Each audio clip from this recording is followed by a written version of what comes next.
Monday, December 19th, 2016. The official start time of our meeting is 6:03. The meeting's being held at the Cuss Middle School, 52 Globe Mills Avenue, Fall River, Mass. In the school library. Pursuant to the open meeting law, any person may make an audio or video recording of this public meeting or may transmit the meeting through any medium. Attendees are therefore advised that such recordings or transmissions are being made, whether perceived or unperceived, by those present and are deemed acknowledged and permissible. Madam Clerk, would you please call the roll? Commissioner Assad, Commissioner Bartley, Present. Commissioner Cusick, Present. Commissioner Norton, Present. Commissioner Quinn, Present. Commissioner Robelard, Present. Commissioner Sylvia, Commissioner Venice here, Commissioner Chairman Mike Mioza. Present. Having a quorum, we now can proceed with our meeting. For the record, Commissioner Sylvia informed the clerk and me via email today at 11:13 a.m. that he was suffering from the flu and he was unable to join us this evening. So we wish our colleague a very speedy recovery. Commissioner Assad is on his way. He said he'd be a few minutes late. I want to thank everyone for being here this evening. Also, on behalf of my colleagues, before we get too wrapped up in our meeting, and least I forget, we extend our sincere wishes and hopes that everybody has a safe and happy Christmas, Hanukkah, and Kwanzaa. First item, new business, is the acceptance of minutes of the previous meeting from November 21st, 2016. Hold on, before you make that motion. Commissioner, copies of the minutes were distributed to each commissioner by the clerk via email for your review on Tuesday, December 6, 2016 at 9:54 a.m. Are there any additions or corrections to the minutes? Okay, seeing none, I will entertain a motion at this time, Commissioner, to adopt the minutes and place them on file. Motion to adopt the minutes of the Fall River Charter Commission's November meeting. Motion made by Commissioner Robelard. Is there a second on that motion? Second. Second by Commissioner Bartley. All in favor? Aye. Anybody opposed? So moved. As we've done right along, I'm going to read the charter language proposed by our consultants. Then each commissioner who's going to put forward a proposed change will read their proposed change into the record. Then we'll have our deliberations on that proposed language and any proposed changes. As we deliberate each section or subsection, we'll take a vote on each section or subsection. And once we've completed all the sections, we'll take a vote on the entire article. So I'm hoping this evening we're going to have a very productive meeting. The first item on the agenda is a discussion on Article 7, which deals with elections. And the reason I did this, I invited Elizabeth Camara, who's here with us this evening. She's the chairperson from the Fall River Board of Elections Commissioners. She's here to answer questions by the commission on election process only. So on behalf of my colleagues, we thank you for being here this evening, Ms. Camara, especially on a holiday week. It's much appreciated. So at this time, I would respectfully request our consultants to provide the commission an overview on Article 7. And just so that I understand, much like many of the articles that we've already dealt with, because we're doing a home rule charter, we have some constrictions by Mass state law. Specifically, when I read section 7.7, it has some pretty explicit language about Mass general laws. So that basically, from what I understand, can limit what we can change in the charter. So is my understanding correct, and can you elaborate on that now? Sure. Elections are uniform state laws. It's reserved to the Commonwealth in the Home Rule Procedures Act. In the Home Rule Amendment, you can't make very many changes. You can make changes at the local level in terms of how you conduct your preliminary elections, how the candidates appear on the election ballot. But as far as the date of the election, how to register to vote, all the hours that polls can be open, all that's all governed by state law. So that would not be here. What we've tried to identify in the article is those areas that are distinct to local elections that would affect your deliberations. Good, thank you. Okay, so let's start off. We'll dive right in. Section 7.1 deals with preliminary elections. I'll read the language that's being proposed. A preliminary election to nominate candidates for mayor, councilors, and school committee members shall be held on the third Tuesday in September in each odd-numbered year in which the candidates are to be elected, but the city clerk may, with the approval of the city council, reschedule the preliminary election to the second or fourth Tuesday in September to avoid any conflict with any civil or religious holiday. Whenever a special election to fill a vacancy is to be held, a preliminary election shall be conducted, if necessary, 28 days before the date established for the election. I've read it in its entirety. Motion to accept? There's been a motion made by Commissioner Venice to accept the language as proposed. Is there a second? Second. Second by Commissioner Barley. Is there any discussion on this article? Mr. Chairman, Yes, Commissioner Roblat. general basic question from Ms. Camara. Okay. If this language as it was read and as it's being proposed by the consultants, is this the language we currently following forward right now? No, you're saying 28 days is the election? Is that the 28 for a days? special for the- election. Whenever Oh, there's a that's a special special election, election. it's 28 days before Oh, the Tuesday. it's just the special election. Am I reading that Because correctly? currently what we do, the state has established this November's election. We don't.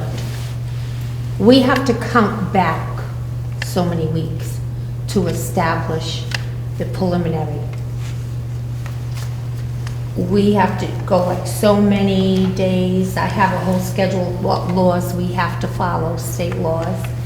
And how many Tuesdays, like currently it's 15 Tuesdays before the filing. It's like you have to go backwards from November's election, and then for certain things you go forward.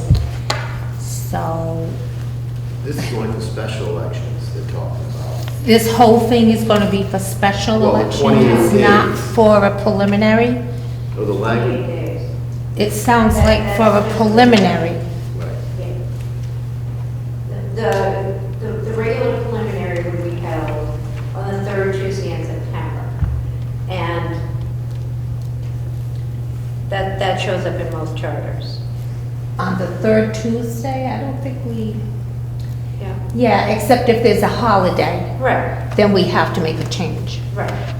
And Yeah. that's provided there. Okay, all right, I understand what you're saying. Okay. So did that answer your question, Commissioner? So if we adopt this, if we adopt this language, would that mean keeping with Fall River's current practice? Kind of hard for me to agree or disagree because I have a calendar that I follow. You understand what I'm saying? We have to go by the laws of the state, other than if there's something that the city has along the way to set that date for. Right, Right, this appears, like I said, this appears in a lot of other charters. This is sort of standard language that yes, other cities have used for many years. right. And the change is only that because of this civil and religious holiday issue, it's, you know, sometimes you can move it up and sometimes it makes more sense to move it back. So it's a second or fourth. So the change would be the approval of the city, well, approval of the city council, we always go before the city council. Regardless, Mhm. we always go before that. So it looks like everything really would be the same as far as setting it. Setting the date, yeah. Yeah, it looks like it would be the same day. Thank you very much. Okay, Okay. any other? I yield. Thank you, Commissioner. Any other discussion on Section 7-1 preliminary elections? There was a motion made by, who made that motion? I forget. Commissioner Venice. Seconded by Commissioner Bartley. I guess if there's no further discussion, is all in favor? Aye. Anybody Opposed? opposed? Opposed, Commissioner Robillard. Motion carries. What do we got? 1, 2, 3, 4, 5. Was it 6-1? 6-1. Okay. Section 7-2, there's 4 sections to that. We'll do them each individually. Section A is signature requirements. The number of signatures of voters required to place the name of a candidate on the official ballot to be used at a preliminary election shall be as follows. For the mayor of office, not less than, and you'll see X's there, certified signatures. For council or large or school committee member, not less than, and again, we have X's, certified signatures. Signatures of voters shall be made on a form prescribed by the Board of Election Commissioners and shall be made available not later than April, and we'll see an X there as well, in each preliminary election year, and those forms shall be submitted to the Board of Election Commissioners for certification of the names on or before the 14th day preceding the date fixed for submission to the city clerk. The form shall be submitted to the city clerk on or before 5 o'clock in the afternoon on the 45th day prior to the declared date of the preliminary election. An individual may appear on the ballot for only one office at any preliminary, regular, or special election. Again, so if we look at the first area where the 3 X's are, initially when we received the draft article from the Collins Center, there were numbers in there, and it was 300 signatures for the mayor, 150 signatures for the school committee and the city council. So we can propose any number we'd like. Right now, currently, I believe it's 50 for all elected bodies. Is that correct? 50 for all? 50 for mayor, 50, okay. My preference would be to put some number in there that increases it. And I'm okay with 300 and the 150, but if my colleagues have a different number they'd like to see, or if they want to leave it as it is, we can have that discussion as well. Do we need a motion before we discuss? Well, yeah, I mean, I guess somebody would have to make a motion to, and I guess that's what I'm saying, I don't know what the Motion preference to is. accept the Well, we have to put, you want to accept the numbers as offered to us by the Collins Center, 300 for the mayor and 150 for city council and school committee. okay. Now, there's one more X, so I don't know how you want to do this, if you want to vote for A in its entirety.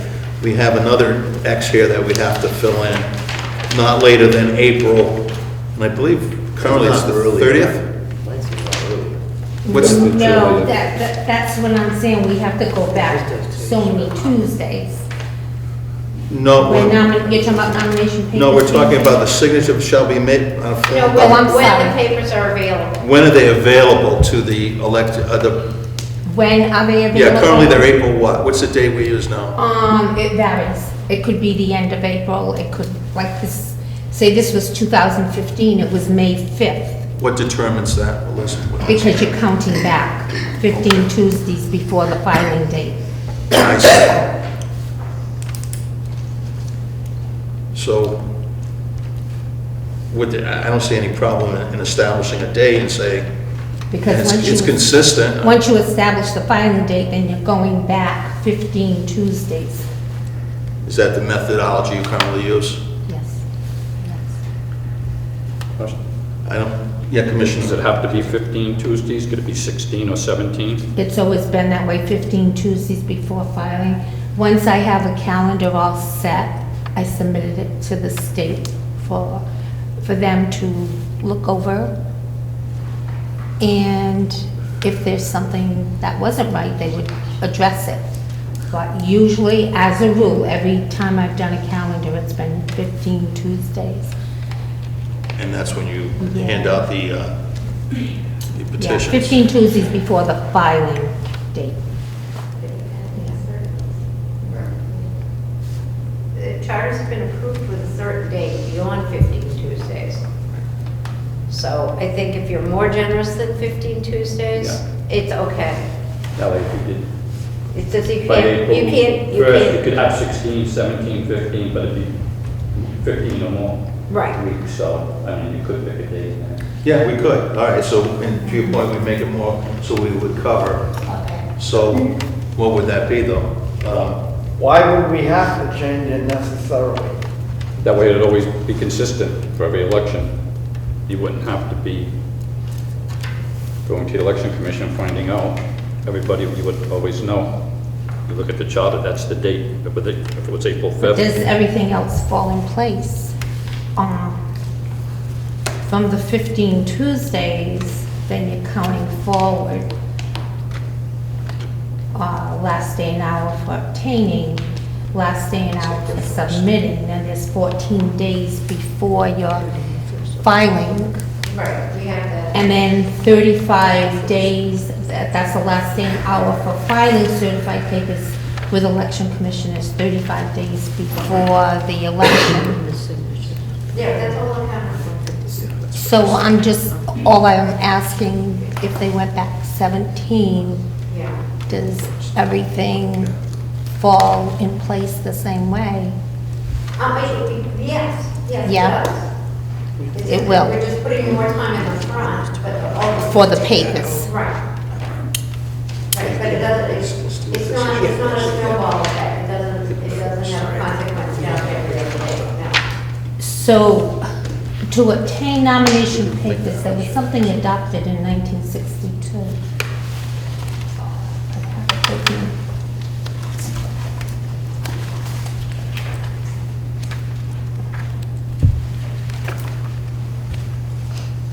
So if we made it to April 1st, wouldn't that cover? Yeah, I think we proposed April 2nd. April 2nd? Only because April 1st.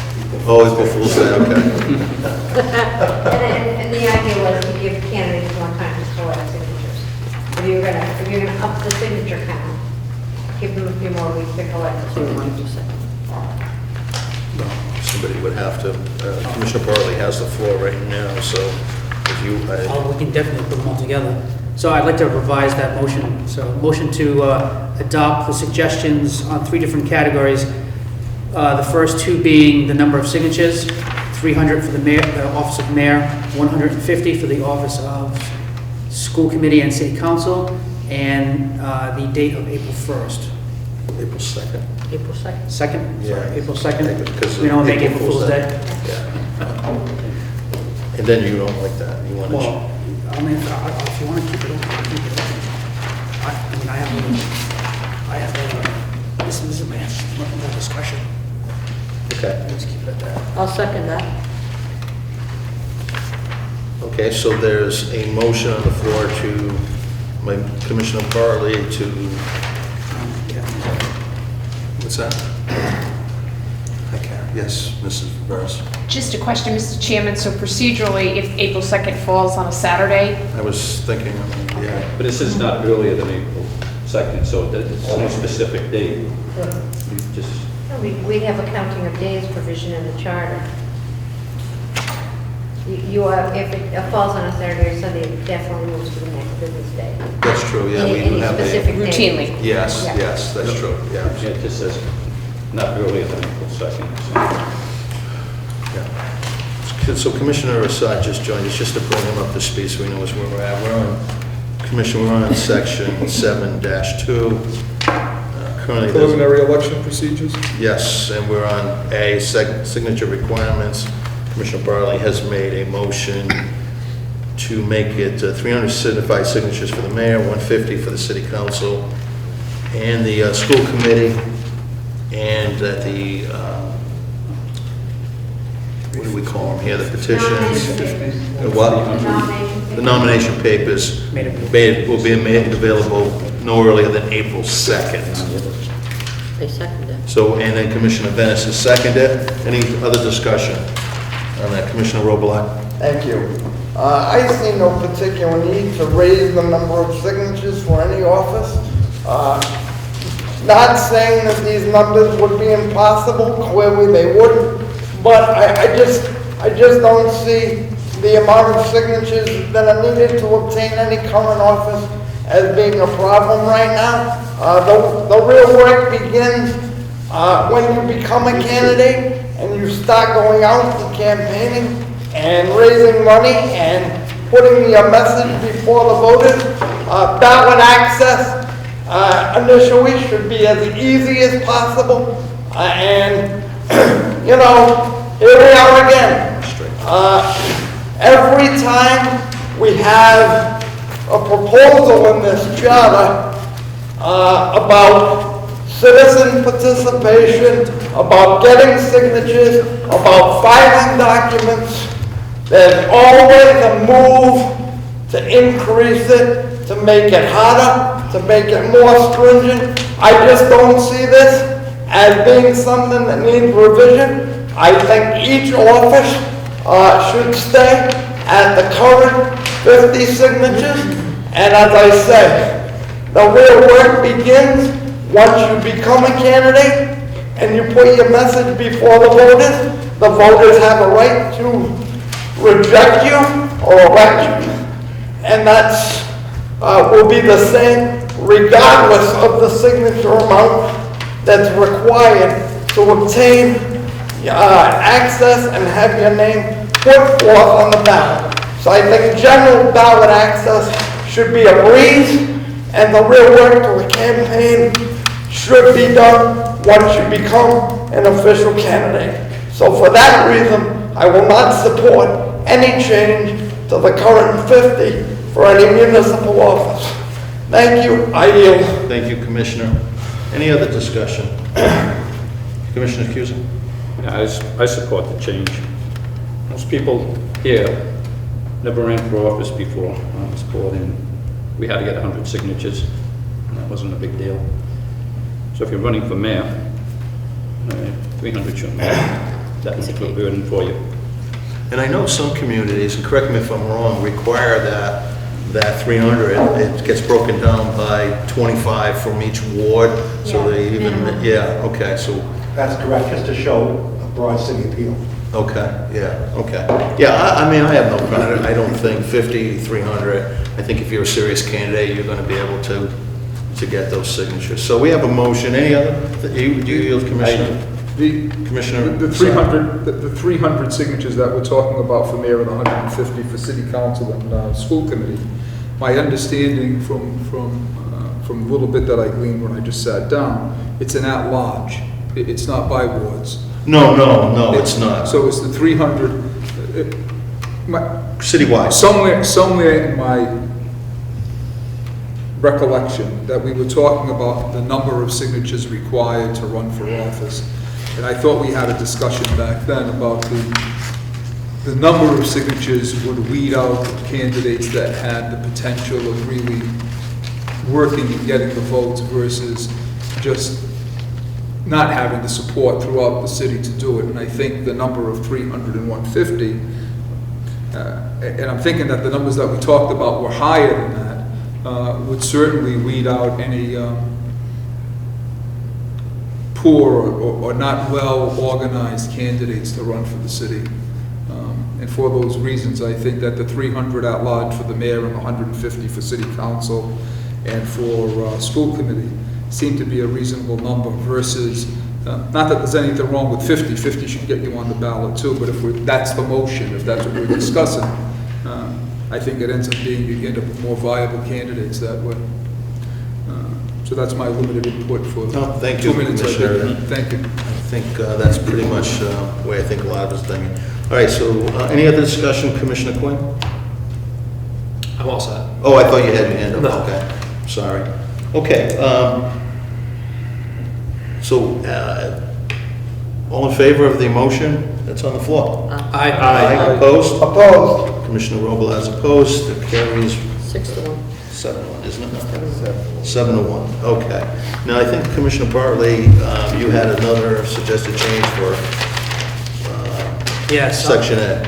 In Section A, I'd like to propose a motion to withdraw the last sentence in this particular section. An individual may appear on the ballot for only one office at any preliminary, regular, or special city election. I do feel that it's an individual's right, as long as they do collect enough signatures to run for as many offices as they wish. It might not be politically the smartest thing to do, but I do believe that any candidate should have that particular right to do that. So I motion to withdraw or strike that last sentence in Section A. Motion made by Commissioner Bartley to strike that last sentence in section A. Second, There's a second by Commissioner Roblat. Any discussion? discussion? Yes, Commissioner. Thank you. I would agree with Commissioner Bartley. It's not about whether it's the wise, right, or proper thing to do, but I do believe it's an individual's choice. If they're able to obtain signatures for more than one office, they should have the right to run. And let the voters decide how they want to treat a candidate that chooses to run for multiple offices at one time. So for that reason, I would support Commissioner Bartley's motion. Thank you, I yield. Question for clarity. If somebody gets elected to both the city council and the mayor or the school, whatever it is, which one do they serve on? Well, I mean, I guess they just pick the one They they could want. pick, okay. And then create a vacancy right away, which the top vote getters say in the school committee, there'll be a vacancy and the person who takes the seat is not the person who's elected to the school committee by popular vote. So you're creating a vacancy that day. Right. And the way you have the vacancy provisions here is the next person up automatically gets the seat.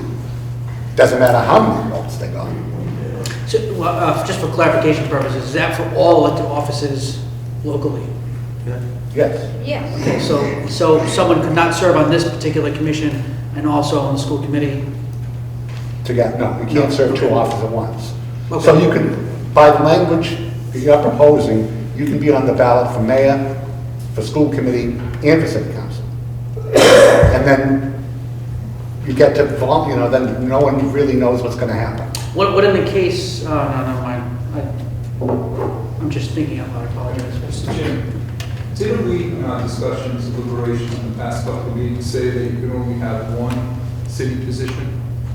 Didn't we talk about that?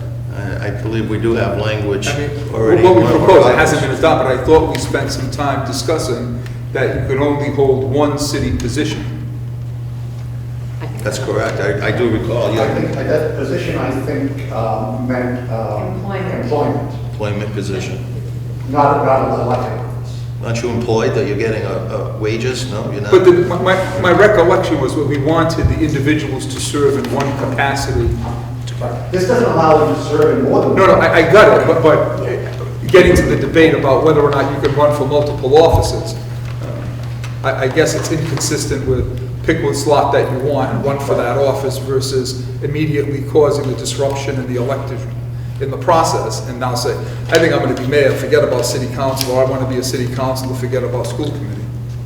Well, the other thing that could happen is, and this probably wouldn't happen, but someone would say, well, I got elected to school committee in mayor, I'll take the school committee seat. And now all of a sudden, you got the runner-up being mayor, the first day. That wasn't chosen by the That wasn't voters. chosen by the voters. Yeah, it's not, okay. That, when I read this, my notes indicated that I thought we talked about it, so I didn't think that was an issue. Just don't push. With that, I yield, Mr. Chairman. Thank you. Okay. Any other discussion? Actually, I have although there's been a lot of pros and cons to all of this, and I do still feel that, it does create a vacancy immediately. But and I've seen this in the past, we've had this happen here in other communities in the area. And it does work against some of the language that we actually have done, previously discussed in the charter. But I do feel that it's an individual's choice. If they want to put their name on the ballot, that's an individual's choice to do that. Just if I was to run for president, I can do that. As long as I obtained enough signatures, I could be on the ballot for president. So whether it might not be the most political savvy thing to do, to run for multiple offices, but I do think it's an individual's choice. Commissioner Roblat, did you have your hand up? Yeah. Thank you. We've seen this at least twice that I know for certain, maybe more. Very recently, we had a candidate run for both mayor and city council. Also, the late Paul Viveris ran for 3 offices at one time, I do believe. So there is precedent for this in Fall River. Now, to my knowledge, no one that has obtained, has chosen to take out nomination papers and get on the ballot for 2 offices has ever been elected to any office. But I do agree with Commissioner Bartley that it should be a person's choice. If they want to run for more than one office, they ought to have the right to do it, and the voters ought to be able to decide how they feel about that. So if the motion is still on the floor, I'd It is. support it. Thank you, I yield. Any other discussion on the motion? I think we'll do a roll call vote on this. Madam Clerk. Commissioner Sod, No. Commissioner Bartley, Yes. Commissioner Cusick, No. Commissioner Norton, No. Commissioner Quinn, No. Commissioner Robillard, Yes. Commissioner Silver. Commissioner Venice, no. Commissioner Chairman Mike Mioza. No. Motion carries 7-2. 6 to 2. 6-2. Oh, motion fails. Motion fails 6-2. I mean, failed, I'm Failed. sorry. Yes, the motion failed to carry 6-2. Okay. So I'd like to make a motion that we adopt section 2 as previously voted on with the 150 and 300 signatures. And the rest of the language, and the April 2nd as we voted on, and the rest of the language stays the same. Second. So Commissioner Norton has made a motion to accept the language with the changes, seconded by Commissioner Bartley. All in favor? Aye. Anybody Opposed? opposed? Opposed. Commissioner Robles is 7-1. opposed. Motion carries 7-1. Okay, B, ballot position. The order in which names of candidates for each office appear on the ballot shall be determined by a drawing by lot conducted by the city clerk at least 40 days before the preliminary election. The drawing shall be open to the public. That's the Motion to adopt. motion has been made by Commissioner Venice to adopt. Second. Language. Second by Commissioner Norton. Discussion. Discussion, Commissioner Bartley. Mr. Chairman?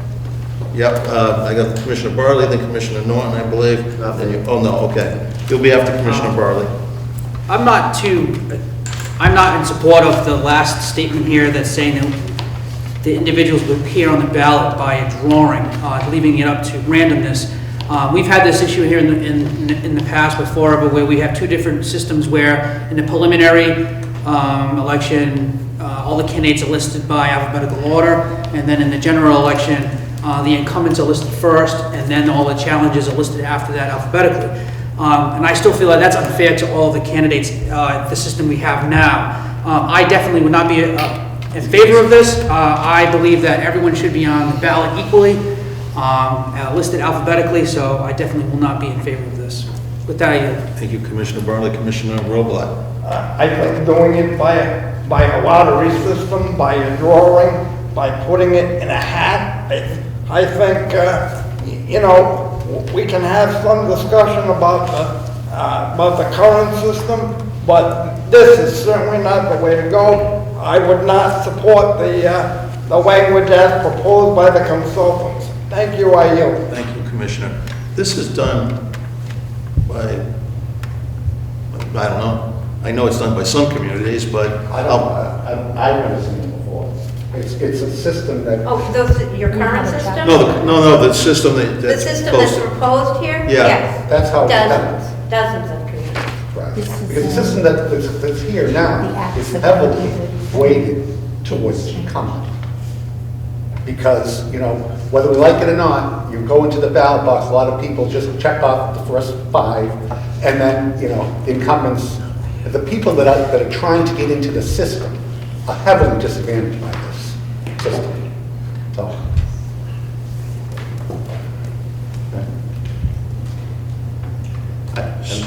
Commissioner Norton. Just 30 seconds, I think it's an issue of fairness, and I do believe that where your name appears on the ballot, especially in a city council and school committee when there's multiple chances to vote for a person, that it would benefit someone like David Assad, being A, to be at the top of the ballot.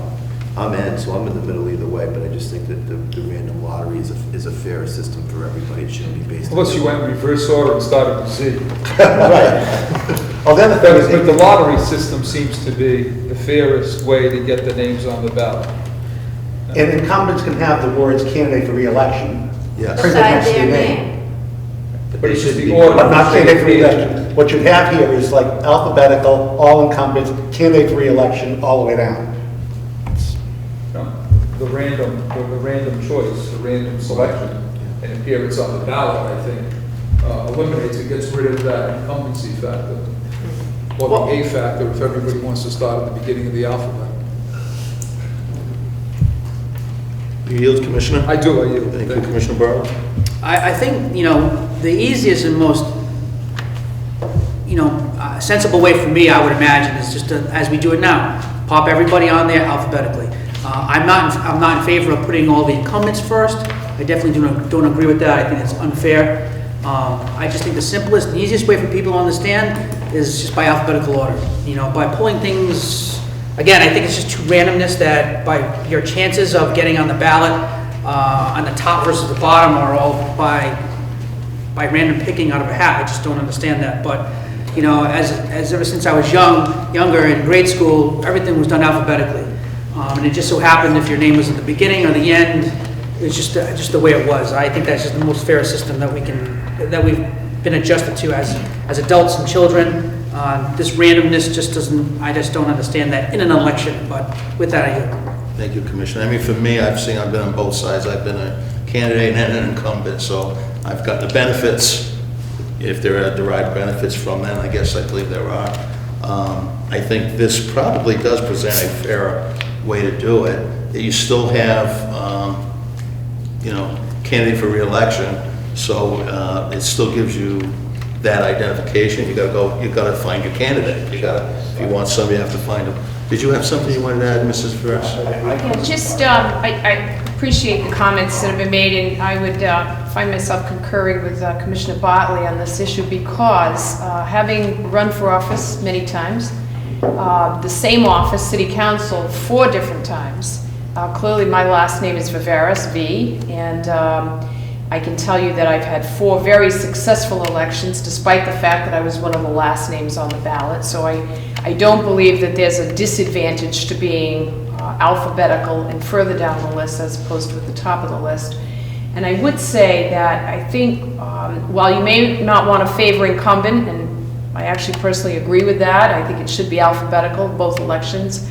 I think that people come to expect the alphabetical order, and you go in knowing you want to find your candidate, and if their last name is at the end of the alphabet, you immediately look there, and if it's at the beginning of the alphabet, you look to the beginning, whereas if it's random, there could be a real search challenge going on for you to find each of the candidates you may want to support. So I think the alphabetical system is one that people are very accustomed to.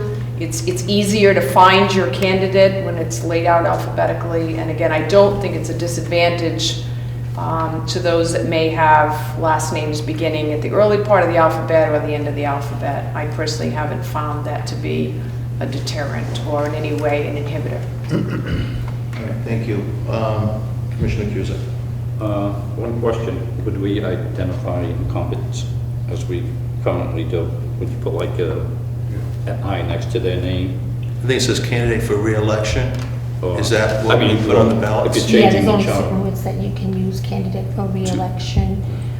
Just like when you were saying the alphabetical, that was done for preliminaries through an act in 1937 with the city, chapter 131. So all the names went alphabetical. But then it followed the state, they do theirs incumbents first, alphabetical on the ballot, and then, See, I can't remember. I don't. yeah, I believe that's how it is. Then for your election in November, your final. it Chapter was in- 131, 1937, arrangement of names for Yeah, I have a candidates copy on of that. ballots used in preliminary elections. Yes. They shall be arranged on the official ballot to be used at such elections alphabetically according to their surnames. Yeah, that's why we've always put it alphabetical in the preliminary. Because it's special act. Because, yes, Yeah. the change, yeah, No, understood. yeah. And so Because we- it looked as though in the books that we have, it was by drawing before that, and then it got changed. We've identified that act. What's that? We've identified that act, and this would just Yeah, Right. replace it. It's a change. Right, yeah, yeah. I mean, alphabetical, I mean, I don't remember, to tell you the truth, I mean, we just had a presidential election. I don't know who was listed first, but I don't know if it was alphabetical. And I don't think any of the state offices are alphabetical. I mean, I don't know who came, I don't know whose name was first on the ballot to elect the president, but well, I it don't- was alphabetical, I remember seeing the president was, I remember seeing that alphabetical well, alphabetical is, in November. alphabetical's not a big deal. It's not done differently for incumbents than it is for challenges.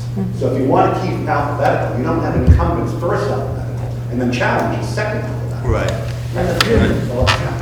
I think that's where the discussion was going at. If we keep alphabetical, the change that we would make, or is being suggested, I'm hearing, is that everybody's alphabetical, whether you're an incumbent or a challenger.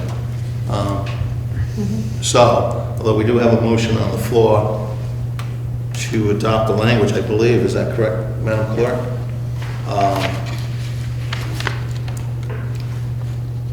Who made the motion I did, to accept the language? and I have a second. We're in a discussion. Yeah, we're in discussion now. Well, I guess what I'm trying to figure out is if there's any appetite to go to the alphabetized. Should we vote on this first?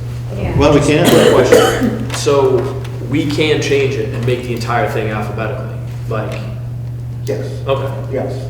So- And it seems to me for state elections and federal elections, it's very coveted what your ballot position is. I think It's not your by law. name. It's not your name. On the state On election? a state election or a federal election, your ballot position is really important to you. It's not the beginning, it's not the first letter of your last name.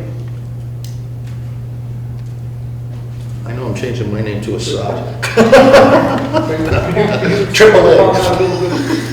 Mr. Chairman. What's that? Can Mr. Ulrich expound upon that about? Yeah, sure. What- Well, just, if you can go further on that discussion about the ballot position, where you, Well, the comment I made before about unfortunately people walking into the ballot box and just checking out the First first five, yes. first five names, then that would just give you the, that would give the advantage of the person whose name begins with an A or B or C. well, I think that's what Commissioner Norton is alluding to, that I picked more votes than Norton. I think you Right. did too, that's the. I did. That is the only reason why, by the way. Only by the luck of your last name. But then that, And his splendid good looks. but that is actually in the statute, the 1967 statute, that the names for candidates for charter commissioners appear in alphabetical order. Commissioner Bartley.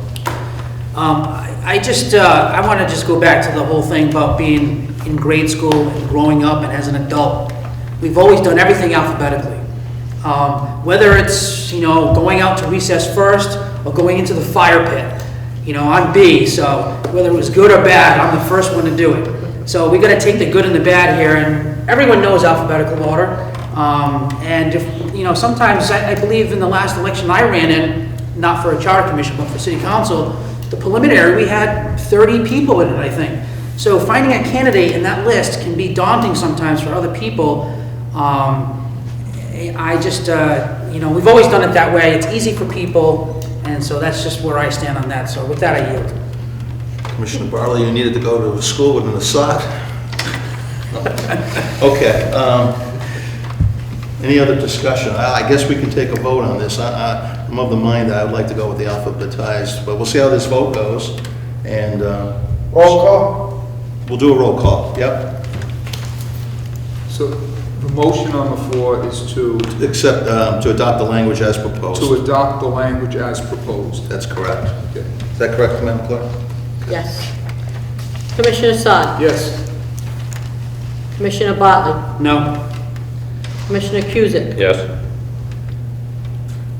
Commissioner Norton? Yes. Commissioner Quinn? Yes. Commissioner Robillard? No. Commissioner Venice? Yes. Commissioner Chairman Mike Mioza? No. Motion carries. 5-3. 5-3. 5-3. Okay.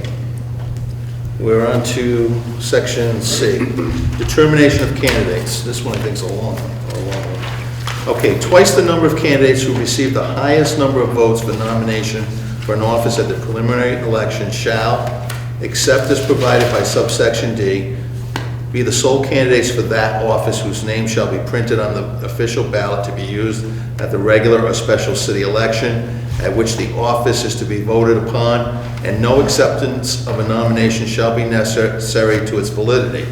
If two or more candidates are to be elected to the same office at the regular or special city election, the several candidates equal in number to twice the number to be elected, receiving at such preliminary election the highest number of votes for nomination for that office shall, except as provided by subsection D, be the sole candidate for that office whose name shall be printed on the official ballot. If the preliminary election results in a tie vote amongst the candidates for nomination, receiving the lowest number of votes, which would entitle a candidate receiving the same to have the candidate's name printed on the official ballot for the election, all candidates participating in the tie vote shall have their names printed on the official ballots, although in consequence thereof, there shall be printed on the ballots the names of the candidates exceeding twice the number to be elected. It's quite a mouthful. I think after I went through it, I don't think anything changes. I think that's the current way we're doing it. Is this, Ms. Kamara shaking her head yes or no? I don't know, I'm reading it and it sounds confusing. Oh, you're confused, okay, I thought you were agreeing, so, the way I read that, I mean, unless can you interpret it? You Sure, probably- you're electing nine right. city councilors. There's 18 names on the ballot. Right, Except if there's been a tie somewhere in the number of votes that people got in the preliminary, you could have 19 names on the ballot. right. And the directions will say, pick 9. Now, the school committee is 6, so you'd have 12. 12, right. Potential of 13. Directions would say, pick 6. So basically, it's what we're doing. No, I didn't see any changes. Yeah, this is just, It's wordy, but, this is just to distinguish every circumstance, right? That you have a bunch of names, you have to determine twice the number of the seats to be elected, so that's 9. Where you have a maximum of 18 names, except if there's a tie, then we have to account for that. So that's all in this paragraph. Motion to adopt section 7-2, section C.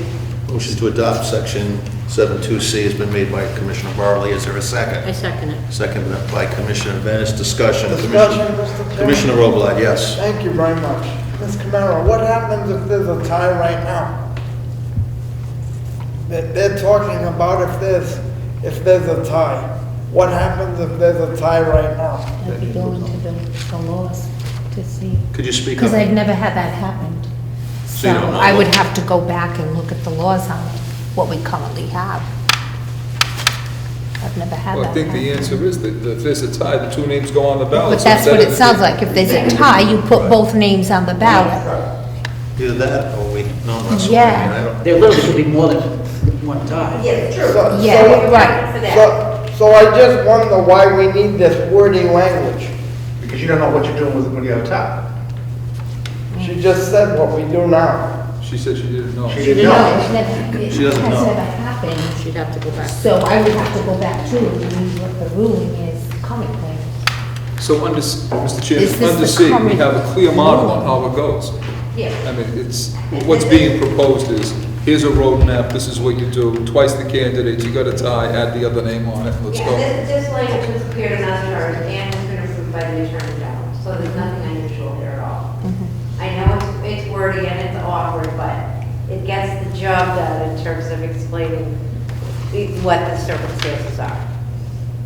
All right, Commissioner Robillard, you still have the floor. That's it. We'd figure it out if there was a tie. I think this is unnecessary language, therefore I'm going to oppose it. Thank you, I yield. Thank you, Commissioner. Any other discussion on this, or was there a motion? Yeah, there was a motion and Was there a second? Yes. Okay, all in favor? Aye. Aye. Opposed. Opposed, Commissioner Robillard. Motion carries 7-1. Okay, we'll just, I want to use 1, 3, we're on D. Oh, there's a D. Okay, determination of candidates, right? No. No, condition making preliminary on All right, hold on, This is just the let me exception. clarify. Page 3, line 12. Page Wow. 3. D, condition making preliminary unnecessary, okay. So D is condition making preliminary unnecessary if at the expiration of the time for filing statements of candidates to be voted for at any preliminary election, not more than twice as many statements have been filled with the city clerk for an office as are to be elected to such office. The candidates whose statements have thus been filed shall be deemed to have been nominated to the office, and those candidates shall be voted on for such office at the succeeding regular or special city election, and the city clerk shall not print those names on the ballot to be used at the preliminary election, and no other nomination to the office shall be made. If in consequence it shall appear that no names are to be printed upon the official ballot to be used at a preliminary election in the city, no preliminary election shall be held. So this is basically laying out the conditions if there's a need for a preliminary election. I motion to accept it. Second. Motion made by Commissioner Venice to accept the language as proposed, seconded by Commissioner Norton. Any discussion on this particular? Seeing none, all in favor? Aye. Opposed. Opposed, Commissioner Robillard. Motion carries 7. 7-0. Thank you. Now we have to vote on the whole section. We gotta vote on the whole section 7. Okay, is that the end of it? Yeah. Okay. Motion to accept section 7 in its entirety. Section 7-2 in its entirety. Motion made by Commissioner Barley to accept Section 7 to A, B, C, and D in its entirety. Is there a second? Second. Second by Commissioner Quinn. All in favor? Aye. Opposed. Opposed, Commissioner Robillard. Motion carries 7-1. 7-1. Okay. We are 7-3, regular city election. It's one sentence. The regular city election shall be held on the first Tuesday following the first Monday in November in each odd number year. Motion to accept it. Second. Motion to accept the language as proposed, made by Commissioner Venice, seconded by Commissioner Bartley. Any discussion? Commissioner Robillard. This is the way it is right now, correct? Yeah. Thank you very much, I yield. Okay, so there's, Elizabeth, Ms. Kamara has indicated that this is the way we currently do it. Any other Tuesday. discussion? Monday. All in favor? Aye. Opposed? Passed, motion carries 8-0. Okay, section 7-4, this is the ballot position as it relates to the regular city election now.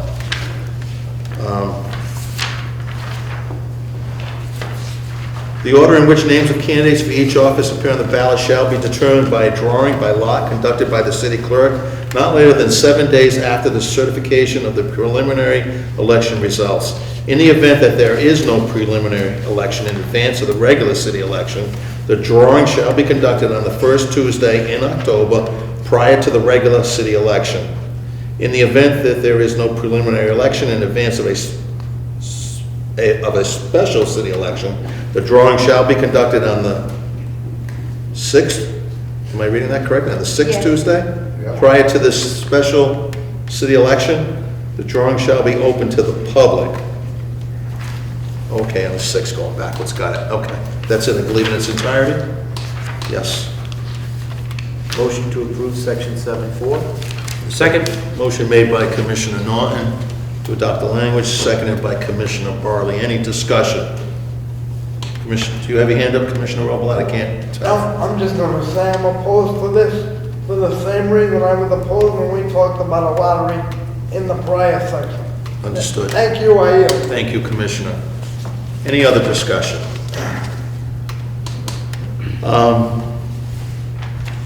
All in favor? Aye. Opposed. Opposed, Commissioner Roblat. Motion carries 7-1. Section 7-5, non-partisan elections.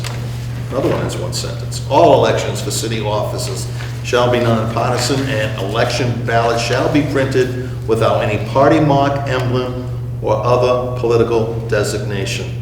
Motion to adopt. Motion to adopt made by Commissioner Roblat, Second. second by Commissioner Discussion. Assad. There's discussion, Commissioner Barley. I have a question just for the consultants. Now, this statement here reads that there's no political designation. Right now, currently, we're allowed to put whether or not someone who is an incumbent or I believe a former incumbent. Is that correct? So does that fall under a political designation in terms of the language here? No, It it's doesn't. political, it's D or I or R, something like Okay, that. so we're just talking about, Political. Because you only put by state. Green or rainbow? Right. There's a- yeah, okay. Yeah. okay, with that, I yield. Thank you. Yeah, so that's just, any other discussion? I believe Commissioner Robelad made the motion to adopt the language, seconded by Commissioner Assad. All in favor?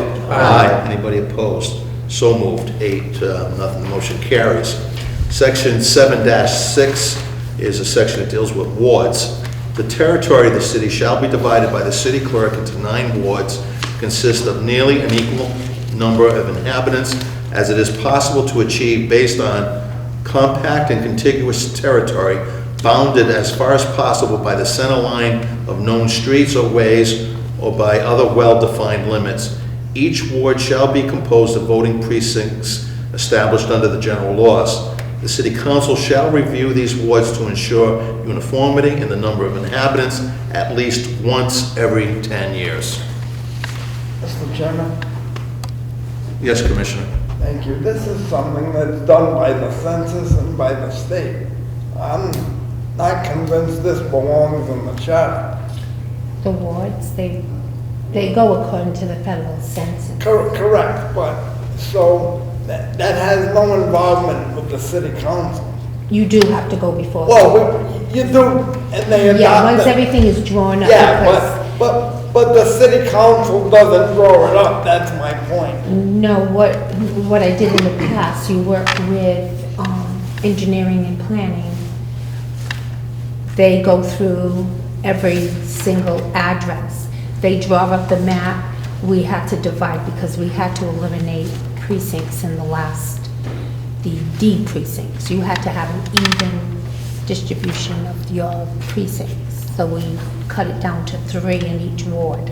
My point is, this is all based on the census and The population. federal census. Yeah, correct. Yes. It's really outside the bounds of the city. But they're the ones, they do up the maps. It was brought up to us. We have to go through every single address and make sure every one of those addresses are So listed. the on city the- does, Yes, so They they do do, it, and yeah. then we gotta present everything to the council in the end. yeah. But the city draws the water lines, not the state. Yeah. The what? The city draws the water lines, not the Yes. state. And if you use planning and engineering, Right. that's technical assistance that you're asking for by a department. Right. They're only giving you information, they're not making any, there's no policy debate there. No, it just happened the last time we had to make changes, we had to eliminate D precincts. Right. Because it wasn't evenly distributed. You know, we had to go ABC in every ward, which made more sense. Right, right. So that's when they do the breakdown of census, the federal census. It's a local process. It governed is. by It's a federal big, big census process. It's not population. something just one person can Right, handle. right. But once everything is drawn up and they do all the explanation, the report, then we present it to the council. My point is, it's gonna take Hold on, place, Commissioners. gonna take place whether it's in the charter or not. It's something the city's been involved in for years. I'm just wondering whether the language belongs in a new official city charter, that's all. I'm aware that the city's heavily involved in the process. Thank you very much, I yield. Thank you, Commissioner. Commissioner Assad. This, Mr. Chairman, the question that I have really is in the first line, the territory of the city shall be divided by the city clerk. Why are we leaving it to the city clerk to make that determination? If that's the office that does it, then they will create the 9 wards based on the data coming from engineering and from the federal census. So the city clerk's office would then prepare the 9 wards, then submit it to the city council for their review and approval. But I don't see the approach that says the council shall review these wards to ensure uniformity. So if the city clerk comes up with the 9 wards, goes to the city council says, yes, I think you did a fine job, and that's the end of it. Correct. Is that the model that is being proposed? So the onus of doing the 9 wards, the political aspect of it is taken out, so that any issue of gerrymandering comes into by what the census shows, what the planning board or the planning department and engineering show, give it to the city clerk has the map and says, here are the wards, sent it to the city council, they review it and say, yes, we think these are the 9 wards that the city should have. Correct. Okay.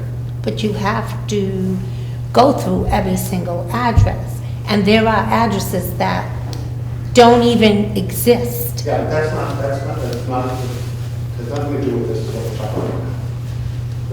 What we're saying now is how you do internally the process cannot be, it's not being spelled out here.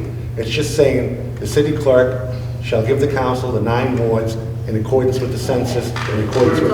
My point is, it's the clerk's office who generates the wards, not the city council, not some correct. committee, not engineering. It's the city clerk's office based on the information that they glean from the federal census and with the assistance of planning and engineering. And I'm sure the Board of Elections is involved in that as well. No? You're not? Well, I think the city clerk can certainly use them, Yeah. because the census goes through It your starts office. with the election. Yeah, okay. We've already started with the Right. 2020. We've already gotten the planning board involved already. They had to do something. I mean, this isn't really defining the Yeah. nitty-gritty process to get... No, I just wanted to make sure that Yeah. that the city clerk, because it was something that I hadn't really thought about, is the city clerk having that power to do the 9 wards. Somehow I was always thinking that it was... I've never gone to the city clerk. No, so but I'm asking the consultants what they're proposing, the city clerk's office getting involved in that. Right. But the law so restrains what you use to make the ward lines so as to not allow gerrymandering. What Okay. I'm trying to do is, I think the city clerk takes that whole process out of the equation. Exactly. Only the review from the city clerk do we end up with, whether or not they're vertical or horizontal or by population, to make sure that the guys with the A's end up first on the ballot and get elected. Yeah, and I think that, the wards, if I remember correctly, by population, one ward can't exceed more than 5% of the other ward's population. You can't obviously get them even, No. but they can't be terribly uneven. Yeah. That one ward gets, more clout than another. Thank you, Mr. Chairman. Thank you, Commissioner Assad. I'd like to make a motion on this. Yes, go ahead, Commissioner, what's your motion? My motion is to accept it. All right, Commissioner Venice has made a motion to accept the language in section 7-6 wards as written. Second? Seconded by Commissioner Bartley. All in favor? Aye. Opposed? So moved. I don't think we had to have a discussion. We already had that. Okay, I believe we're on the last section of this article. It's section 7-7, application of state general laws, except as otherwise expressly provided in this charter and authorized by law. All city elections shall be governed by the general laws relating to the right to vote. the registration of voters, the nomination of candidates, voting places, the conduct of preliminary, regular, and special city elections, the submission of charters, charter amendments, and other propositions to the voters, the counting of votes, the recounting of votes, and the determination of results. I've read that in its entirety, so I think that basically says that we will be required to follow Massachusetts state general law as it applies to those Motion to accept, sorry, section 7-7 as proposed. motion made by Commissioner Barley to accept. I'll second it. Proposed language seconded by Commissioner Venice. Any discussion on it? Commissioner Robelot. Brief discussion, Mr. Chairman, as with many reasons why I've opposed things throughout this process. This is governed by state law. I don't think it's needed to be in the charter, and therefore, for that reason, I oppose it. Thank you. So noted. Thank you. I yield. Thank you, Commissioner.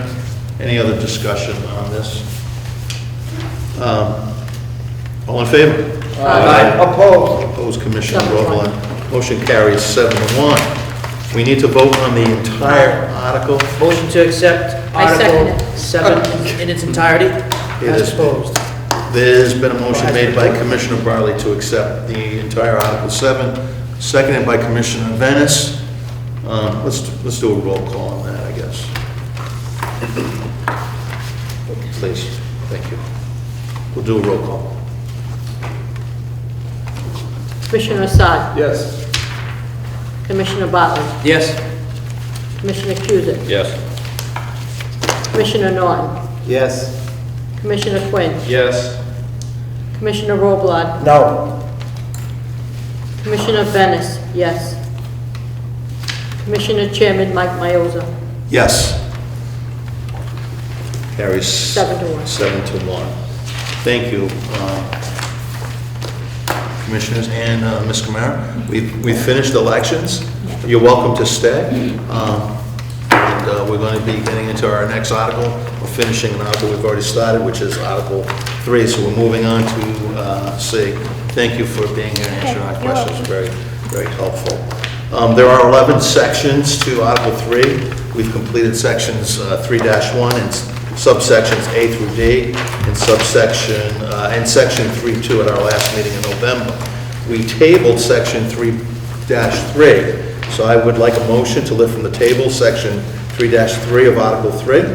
Motion to lift from the table, from Article 3, Section 3-3. Second. Motion made by Commissioner Robelot, seconded by Commissioner Bartley. All in favor? Aye. Opposed? So moved that we're lifting it from the table.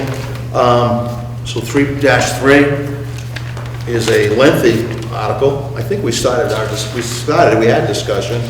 I'll read it into the record. It's nearly two pages long. The mayor shall appoint, subject to review by the city council under Article 2, Section 2-10, all department heads and the members of multiple member bodies for whom no other method of appointment or selection is provided by the charter, provided, however, that this shall not include persons serving under the school committee and persons serving under the city council. All appointments to multiple member bodies shall be for terms established under Article 5. Under the expiration of the term of any member of a multiple member body, a successor shall be appointed under Article 5. The mayor shall annually post on the city's website in month, and that's in parentheses, a list of all vacancies on boards and commissions. Such listing shall include guidance on applying to serve on a board or commission. The mayor may also notify any civic, business, neighborhood, or service organizations in the city of board and commission vacancies. Board and commission members must be city residents. If a board or commission member resigns, removes from the city, or is otherwise unable to complete the term in which appointed, the mayor shall fill such resulting vacancy for the remainder of the unexpired term. The mayor shall file notice of removal of any board or commission member with the city clerk. Oh, this isn't as long as I thought. The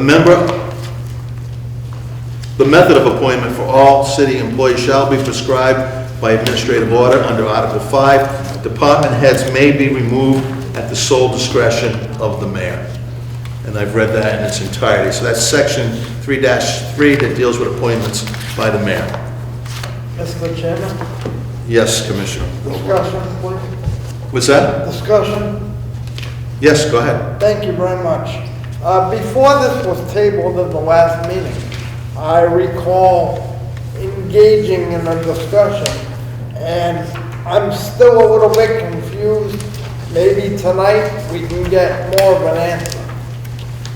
Let me take it piece by piece just to make sure I'm correct. And please correct me if I say something that's inaccurate. As the proposed language stands, the mayor would be able to appoint all department heads subject to city council approval. Is that correct? Yes. That's my first question. Yes. That's what it says. Yes. Okay. Secondly, what about if a department head has a contract that they unilaterally have negotiated with the mayor? How does this affect that? Well, this will be the original fund. So the original fund does the city council approval. If it has a 3-year contract, a 5-year contract, it doesn't come up for approval every year. Because the contract would be multiple years. So the person doesn't have to be appointed every year if they have a contract. I understand that. Maybe I'm asking it wrong, but, and I can't think of what the scenario was at the last meeting, but there was some discussion in which, before this was tabled, we were confused about a couple of scenarios, but maybe. Commissioner, I think what the confusion may have lied when we talked about Article 2, Section 2-10, and after I researched after the meeting, that's the section that we've already approved that deals with city council confirmation of certain appointments. I believe, if I recollect, that's where there was some question, and the consultant, Mr. McGolrick, shaking his head. Is that your recollection? Confusion, I think, now that I'm recollecting that you couldn't read this article without reading 2-10 to really understand. That's correct, and I went back and read it. Right. So, yeah, so if you read, it made sense to me after I went back and read Article 2, Section 2-10. All right. Saw the tie-in.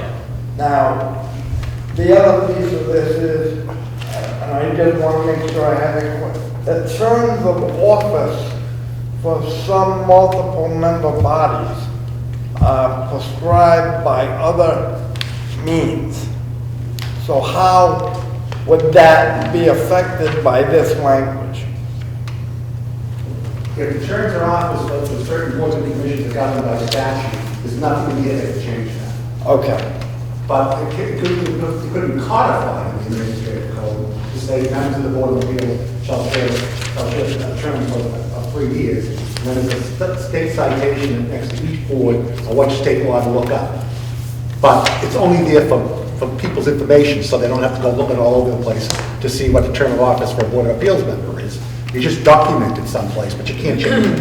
All right. So, Mr. Chairman, the biggest change that I see here is the city council would be voting on all department head contracts, which is something that may or may not occur now. That's the biggest change as I see it from past practice. No, they'll be subject to confirmation by the city council, but nothing in here says their contracts have to be approved by the city council. Okay.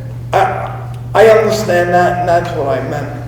The fact that in order for them to get the position, that piece of it would be subject to council confirmation, which may or may not occur now. Would you agree with that, Mrs. Rivera? I don't know what happens now, but That's That's correct. There could be certain ones that have contributions. I'm not necessarily talking about their employment contract. Okay. Are there is there inconsistencies in who goes before the city council? There Yes. are, no doubt there is, yes. Some positions do Yes. go before the city council, others do not. And it's actually their contracts that the council is approving, as opposed to just them as individuals. And would if this was to pass, the council would still have to vote on most contracts, I assume, because they have to fund the contract. That's the rationale, as I understand it, that the council needs to approve the contracts for the fiscal impacts they would have on the budget, which is clearly within the purview of the city council. So you're following the collective bargaining rule, Right. but you don't have to. Yeah, that's just money. Yes, just money. Yeah, it's Correct. not terms. Right. Okay, so you. But they could be changing the terms. I mean, typically, as I've seen it, the contract that goes down is approved in form as well as content, but I can't be certain that they could make changes in the term per se, we'll say. They're approving the funds, but I don't know that the term is ultimately being approved because they've typically supported whatever contract form has gone down to them, so. Right, if I were a municipal professional, I'm not going to want to negotiate a contract with my appointing authority and then have it subject to renegotiation Exactly. by an elected Exactly. multiple member body. Correct. Why would I even want to Correct. come here to work? Thank you very much, I yield. Thank you, Commissioner.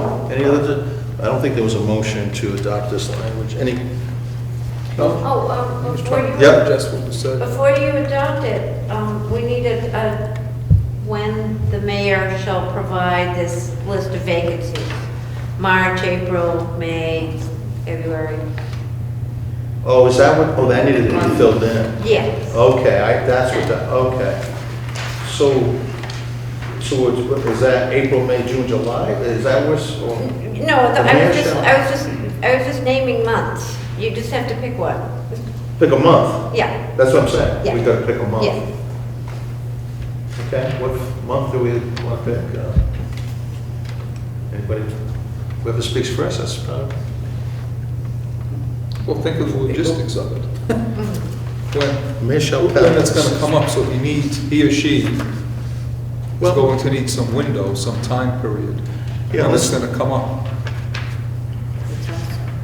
Say that again, Commissioner Eastman, I'm sorry. No, I'm just, I mean, you think about the timeframe for the picking of when the mayor will have to do it, when it's gonna get posted. So. We don't want January because, right? Well, I'm just Yeah. looking at Mrs. Viveras in terms of January, then you got the end of the fiscal year in June, or we're probably starting in May, you're thinking about, then you start the new fiscal year in July. Whether or not July is a clearinghouse time for you to say, oh yes, we can make these appointments in the first 50 days of the administration of the new fiscal year. Maybe. If that's something you want to, you have a busy agenda, so I don't know what days are good.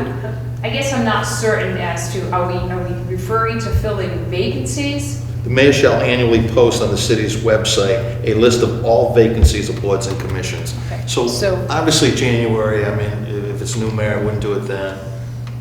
February, I mean, I'm thinking Well, I'm later in the year. not sure, Mr. Chairman. I think if you have a new mayor coming in Or do you and there are vacancies, want to do it sooner the than? mayor should, well, if there are vacancies, Right. you would assume the mayor would want to fill those vacancies to facilitate the order of the city's business.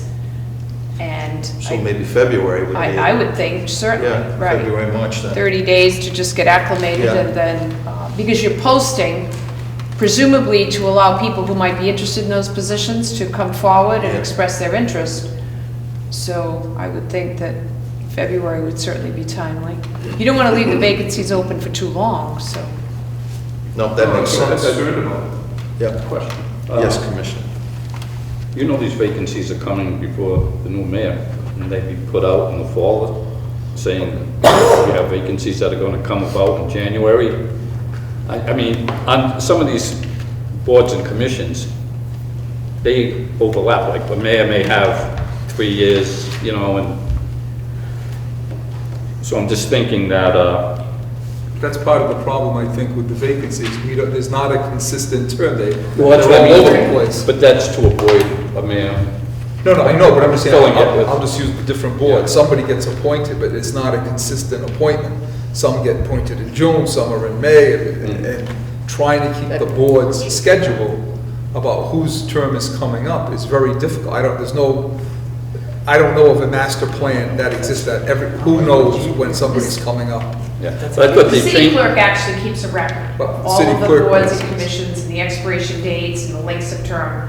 So that's all available within the city clerk's office. but didn't they change it where some people were staying on a year or two after Yes. their term expired? Which I believe you've addressed. Yes. Yeah, So well, that that kind of problem- just stopped the mayor to have total control, and this 3-3, with the mayor being, I had some questions about that after, but, But As far I think as- if in an election year, I don't know that you'd want a mayor who's going to be leaving office making appointments that are effectively going to be functioning with a new mayor. I mean, I think you may want to do it again earlier on in a year so that if it is a change of election, change of mayor, they have the benefit and the opportunity to fill the vacancies with people that they think are most compatible, whereas opposed to the lame duck mayor, if you will, filling boards and That's permit. the argument. And again, to the benefit of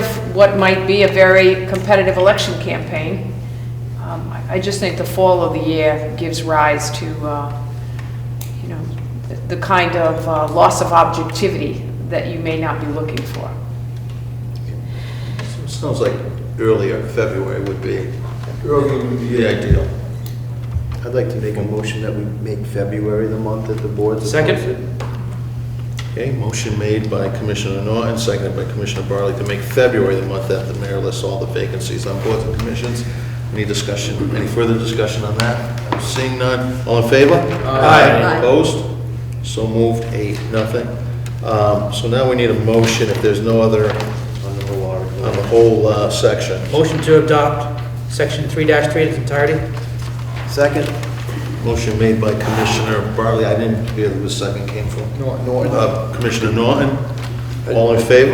Oh, any discussion on that? Or more? so the mayor shall file notice removal of any multiple member body. Now, that would be like zoning. Yeah, go ahead. So now, someone doesn't vote the way he wants, he can just pull 3 members off the zoning board and replace them. No, where are you? Where you at, Removal has to be No, because it proposed. said, Oh, give me the line.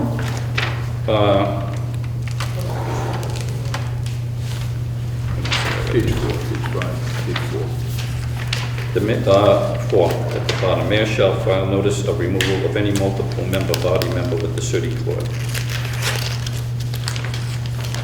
4. Okay, so he gives notice that he wants someone removed. Now, the question about removal Is coming up is next, I coming up believe. next. How they go about. Oh, it's removing. 3-5. Actually, that's the part I proposed, that was not in here originally, so.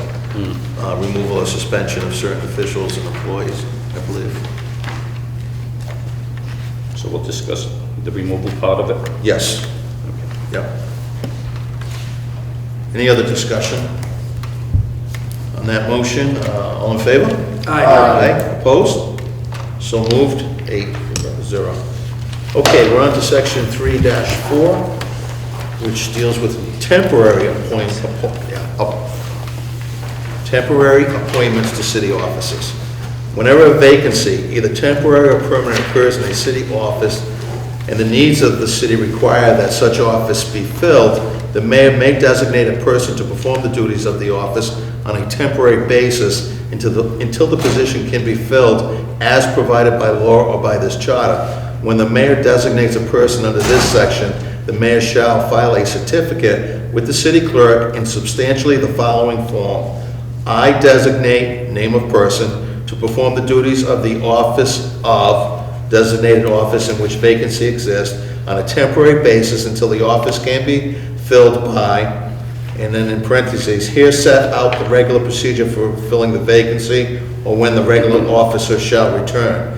I certify that this person is qualified to perform the duties which will be required, and that I have made this designation solely in the interest of the city of Fall River. Persons serving as temporary officers under this section shall have only those powers of the office indispensable and essential to the performance of the duties of the office during the period of temporary appointment, and no others. Notwithstanding any general or special law to the contrary, no temporary appointment shall be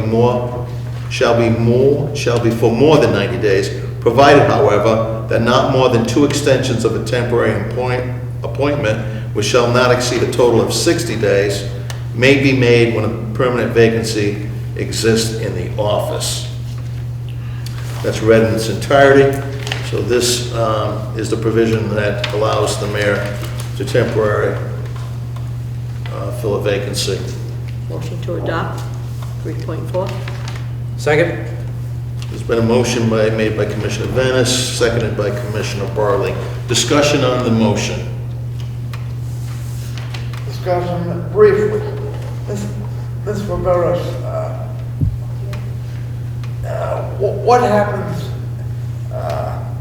happens now? I mean, I'm sure there's a process in place now. Commissioner, are you referring to positions like the department head positions or specifically positions on boards and commissions? Whatever this language would cover. Says occurs in a city office. So the way I read this, it's, you know, whether it be, It's employment. It's important, I don't think it can be boards, because the board. no, this is employment, right, employment is how we used it, okay, that's the way I read it, employment. So we have been known to make temporary appointments. It's usually done based on the practice of late to allow the administration to determine if a person is actually capable of performing the position, number one. So we may decide to promote someone from within the department, give them opportunity to serve in the capacity to determine if they have the skill sets that are available. So the temporary appointment allows us to do that, and then ultimately the goal is to make them a permanent appointment if they perform satisfactorily. So in is the this role. the equivalent of a probationary period in business? You could I mean, that's the way consider I'm it that. reading it. So a 90-day probationary period, Right. yeah, But okay. it also gives the mayor the opportunity, if there's nobody from within, that they can bring somebody in from the outside. Right. Because there could be situations where a department might need an outside look for 90 days. And this allows the mayor to be able to do that. Did that answer your question, Commissioner Crowell? It does. I'm just, Thank you, Commissioner. thank you. Was there a motion? I don't- Yes. There was a motion, let's say. Any other Second. discussion on this particular section? No, seeing no discussion, all in favor? Aye. Opposed? Opposed. Opposed, Commissioner 7-1. Robelad, motion carries 7-1.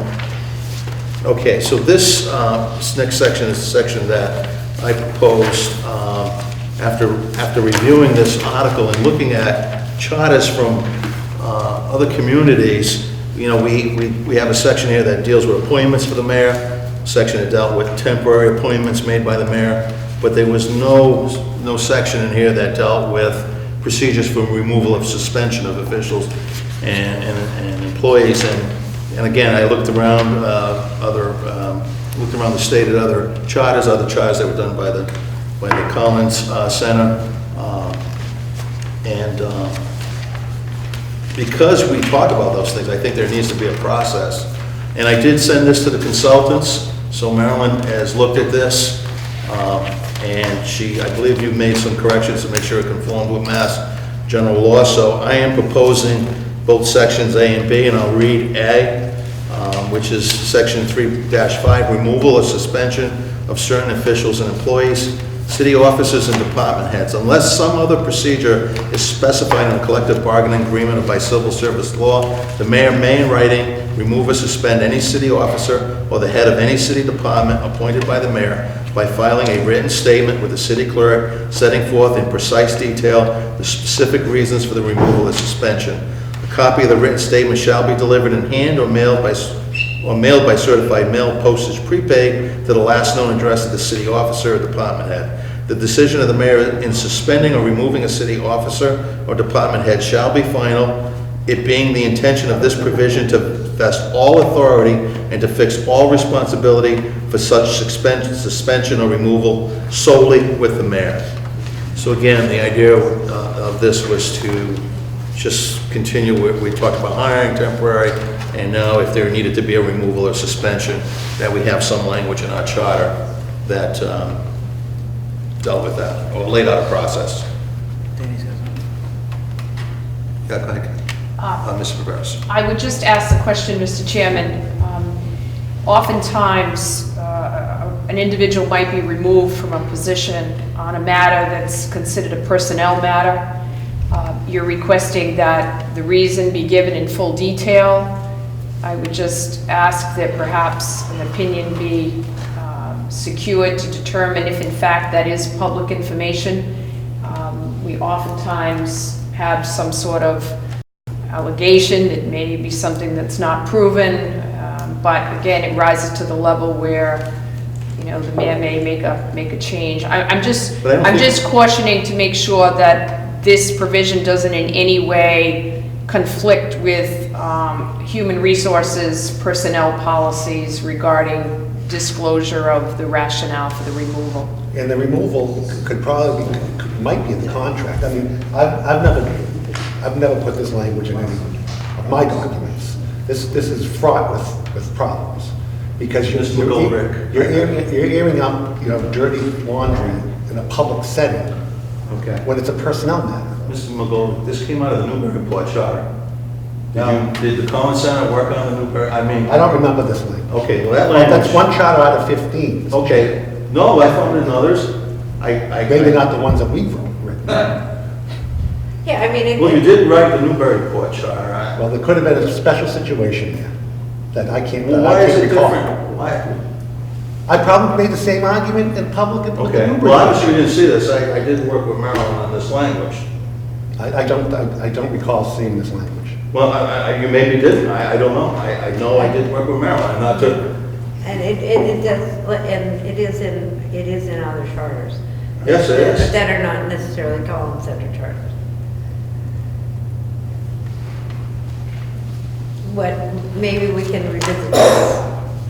Well, I think at this point, what I'd like to do is table this and have a discussion Mr. Chairman. on this. Just my observation after reading that, I'm remiss because I didn't see this language, and Commissioner Robillard tells me it was emailed to us a couple of days ago. But getting back to Mrs. Viveris's point, as I'm looking at it and reading it, it seems that that's more in line with something that Human Resources and the Law Department would probably be involved in, not necessarily the broader scope of the charter. So, I mean, you're certainly in control of what you want to bring before us to look at and review, but it seems that it goes more directly towards the personnel, human resources, and I certainly would want the law department involved in something like this before we just have the charter itself dictating what happens. Yeah. With that, I yield, Mr. No, Chairman. and I agree with you that this would sound like it would be something that would be in the Human Resource Department or Legal Department, but again, this was language that I found in other charters. I didn't make this language up.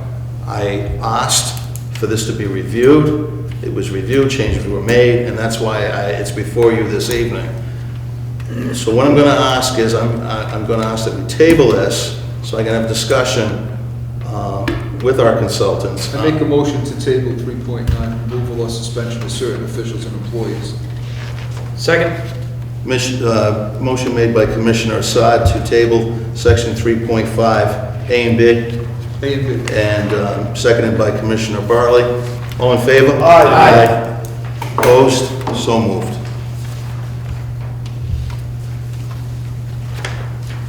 Okay, we are on section 3.6. 3.6. There's two sections to, how are we doing for time? We've got time? Yep. Communication, special meetings. Got the seven.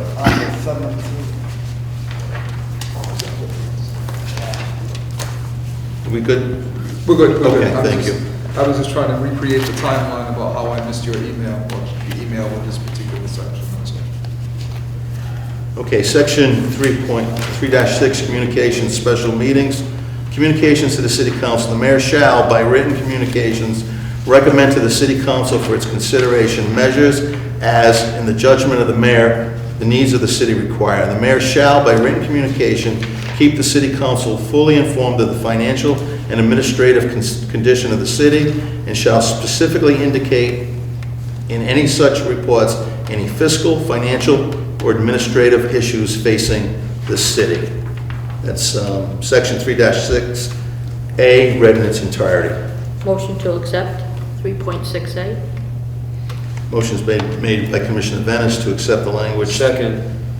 3.6A, seconded by Commissioner Quinn. Any discussion on that motion? Hearing none, all in favor? Aye. Opposed? So moved. What is it, we lost Commissioner Norton, so what are we, 6, 7? You did, lost. Yes, did you not? Yes, he's... Okay. There's a B section to 3-6, special meetings of the city council. The mayor may call a special meeting of the city council for any purpose.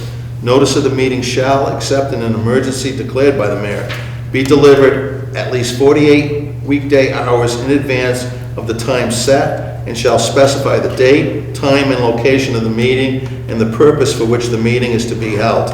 A copy of the notice shall be posted immediately or as required by the general laws relative to such a posting. So section B deals with special meetings of the city council. I just read it in its entirety. Motion to adopt section 3-6. Weekday hours was added. There's a motion made by Commissioner Bartley, seconded by Commissioner Venice. Discussion. Mr. Chairman, on the third line of it, where it was be delivered at least, it went 48 hours, now it's 48 workday hours, is that what you read? Weekday. Weekday. Weekday hours. Did I say it's, oh, I don't know, I wrote down workday, I just wanted to make sure I had the right line. I might have read it that way, I'm not sure. So weekday to deliver at least 48, okay. So basically that's saying you can't count weekends. Weekends.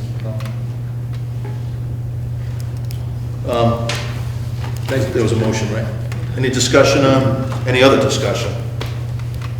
Seeing none, all in favor? Aye. Aye. Opposed? So moved, 7-0. 7. Section 3-7 is approval of the mayor veto.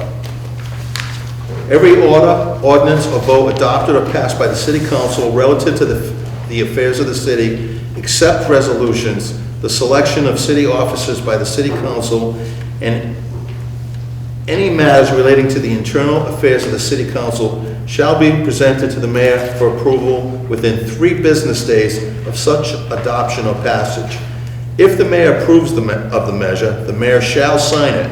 If the mayor disapproves of the measure, the mayor shall return the measure with the specific reason for such disapproval attached to the measure in writing to the city council. The city council shall enter the objections of the mayor on its records, and not less than 10 business days, nor more than 30 days from the date of its return to the city council, shall again consider the same measure if the city council, notwithstanding such disapproval by the mayor, shall again pass the order, ordinance, or vote by a 2/3 vote of the full council. It shall then be deemed enforced, notwithstanding the failure of the mayor to approve the same. If the mayor has neither signed a measure nor returned it to the city council within 10 days following the date it was presented to the mayor, the measure shall be deemed approved and enforced. And that's read in its entirety. And that's the section dealing with approval of the mayor and veto. I do have a question just for clarity. I think this has come up before. When we say a vote of 2/3 of the full council, Does that mean 9 members have to, our council, full council will be 9? Or have we said that full council means the members that are there in attendance that evening? And it says full council. It says by a vote of 2/3 of the full council. So I just wanted clarity. I thought that was entire membership. I think it's entire membership. And So full council is in the definition. It's defined as- in the definitions as the Is- membership. Okay, that's what I thought. So it's all 9 councilors would have to be there for this, for the veto to take, okay. Motion to adopt? It's been a motion to adopt section 3-7, approval of mayor veto by Commissioner Venice. Second? So second by Commissioner Bartley. Is there any discussion on this section? Brief discussion. Yes, Commissioner. Thank you. I believe this is the process that a mayoral veto follows now. Possibly with the exception of the fact that if there was going to be an override of a veto, then an override of a veto vote, all 9 councilors may not have to be in their seats presently. With this language, in order for that vote to occur, all 9 members would have to be physically sitting in their seats before that vote could even be taken. But as far as a mayoral veto and how that gets voted and the process outlined before it, to my understanding, and I'd be happy to be corrected if I'm wrong, I believe that's the current process. I believe you're correct, Commissioner, and Mrs. Barris is shaking her head affirmatively. She agrees. So I believe that to be the current process. But I would say the one change, as with other instances in this charter, that all 9 members, if this language was to stand, would have to be sitting in their seats before a veto vote could even take place. Yes, that is correct. Thank you very much. Thank you. Thank you, Commissioner. Any other discussion? There was a motion, no? Yes, there was a motion by Commissioner Venice. Who seconded it? Commissioner Bartley. Okay. Any other discussion? All in favor? Aye. Opposed? Opposed, Commissioner Robelot. The motion carries 6-1. Okay, the next section we're dealing with is section 3A, temporary absence of the mayor. This is broken down into 3 subsections. First one is acting mayor. Whenever by reason of sickness or other cause, the mayor is unable to perform the duties of the office, the president of the city council shall be the acting mayor. The city council, by the affirmative vote of X, so that's a number we'll need to fill in, members, shall determine whether the mayor is unable to perform the duties of the office. The vote shall be taken in public session by a roll call vote. I had a couple of questions about this. I would propose we either use for the number either 5 or a majority vote of the members of the council. But when I'm reading this, I just want to understand. So whatever, by reason of sickness or other cause, the mayor's not able to perform the duties of his office. The council's going to take a vote agreeing, I really wasn't clear what they're voting on. So they're agreeing that the mayor is unable to perform their duties in the office? Yes. And they're going to, whenever by, Don't vote on no confidence. No. well, that's what I wanted to understand. That's where I'm going with this. No, this is to address I just a wanted couple of things that may never happen, but if somebody's like permanently disabled, either physically or mentally, or no one can find him or her, you know, because they've fled the city, you know, situations like that, where, you know,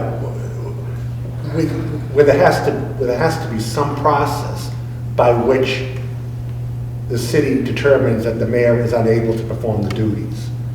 And this can't be, why the number is 7 is because you don't want frivolous, you know, votes by saying, well, we think he's incompetent, so, you know, that doesn't make him unable to perform the duties. That's why it has to be a serious vote of 7 by roll call, because it has to be a public process. Okay, our copy does not say 7, It so. says X. So is that Oh, number you're sorry. proposing? No, I'm just That's a suggested number. Right. That's it, no, that's fine, no, we can, but is that what a lot of other people, they, 7, okay? I didn't, so, I mean, so I thought I heard somebody say, so lack of confidence in the mayor? No. No. This is like Steve said, if he's sick, an extended illness, unable to perform the duties, he's left town with or without contents of the treasury, nobody can find him,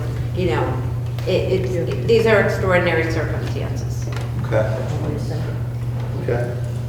This isn't that he hasn't done something that somebody wants or is failing to make decisions. If he's coming into the office every day, he's still making.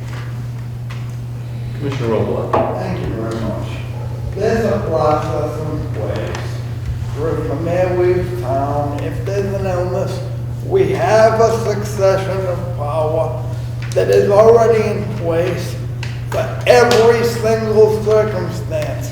We've lived through a recall. We just celebrated our 2-year anniversary of that recall on December 16th. So I believe this is unnecessary language for every circumstance. We heard at the beginning of this process that charter hadn't been reviewed in 80 years, 90 years. Then you go to the back of the charter. There's hundreds of special acts. So in fact, the charter was amended. It was changed over the years. There's a succession of power already in place. There's a clear, defined role of what goes on if a mayor is unable to perform the duties of his office. The succession of power is clear. I just don't think this is needed language in the charter. Therefore, I oppose it. Thank you, I yield. Thank you, Commissioner Robles. Has there been a motion? No? No, not yet. Okay. Motion to adopt section 3-8 I second as it. proposed. Okay, and what would be the number that you Oh, I'm would sorry, propose? section A. I apologize. And would you be proposing a number? With the number of 7. 7. Okay, there's a motion made by Commissioner Bartley to Second. adopt section 3-8A with the city council by affirmative vote of 7 members, seconded by Commissioner Venice. Any other discussion? Hearing none, all in favor? Aye. Opposed? Commissioner Robelot, motion carries 6-1. 6-1. Okay, let's see if we can finish this section. Section B, powers of acting mayor. The acting mayor shall have only those powers of the mayor as are indispensable and essential to conduct the business of the city in an orderly and efficient manner and on which action may not be delayed. The acting mayor shall have no authority to make a permanent appointment or removal from city service unless the disability or absence of the mayor shall extend beyond 60 days, nor shall an acting mayor approve or disapprove of any measure adopted by the city council unless the time within which the mayor must act would expire before the return of the mayor. The city council president serving as acting mayor shall not vote as a member of the city council. And yeah, that's read in its entirety. That's section B. I do have a question on that last sentence. It says the city council president serving as acting mayor shall not vote as a member of the city council. So would this also preclude him or her from presiding over the meetings, participating in debate and discussion, setting meeting agendas? He's the mayor. What's that? He's the mayor. He's no longer acting as a council. Well, I just want to be clear, because it just said vote, so, but, Basically, like the commissioner said, he's no longer acting as city council, he's acting as the mayor. well, then why would we need to put a sentence in there that says the city council president serving that wouldn't vote? And if you're going to make that Because how would assumption, you not I don't know? understand why that sentence would be there. But how would anybody know if it wasn't there? Well, if you're saying he can't vote, can he still participate in the meeting? That's my question. If he can't, you can participate in the meeting, not that you can abstain from a vote, but you can still preside over the meeting. You could But you've elected a council vice chair, haven't you? To serve in the absence of the council president? Okay, then why would you need it? The council president, why would you, then I guess I don't understand the sentence. City council serving as acting mayor shall not vote as a member of the city council. Why would you need that sentence? He's not gonna be there, or she's not gonna be there. I'm not clear on why that sentence is there. That's what led me to ask the other questions. Because if you make that question, if you say that, the reason why that's in there, I don't want to assume that he or she can't preside, can't set meeting agendas. They don't have any involvement, which would make sense to me. That would make sense to me. I just didn't understand that sentence, why it was necessary. You would make the assumption that they wouldn't have a vote.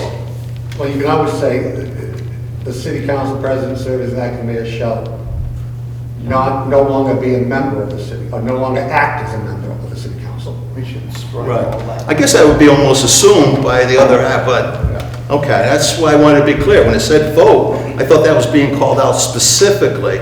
So it got me thinking, well, can he or she act in any other capacity? And you're saying no, I mean, which would make sense, okay. Mr. Chairman, not to raise questions, but I'm just trying to go back in my mind through history. I seem to recall, maybe not, I'm not going to even raise it because I'm thinking when Whitty was. That's what I'm saying, it was either Woody or Bogan. Yeah. But I'm not sure now, I'm fucked. Can't be Woody. Is it no motion? Yeah. When Bogan or Woody became a succeeded mayor, they left the council and served as mayor. Take another position. And then the 10th place finisher takes that council seat.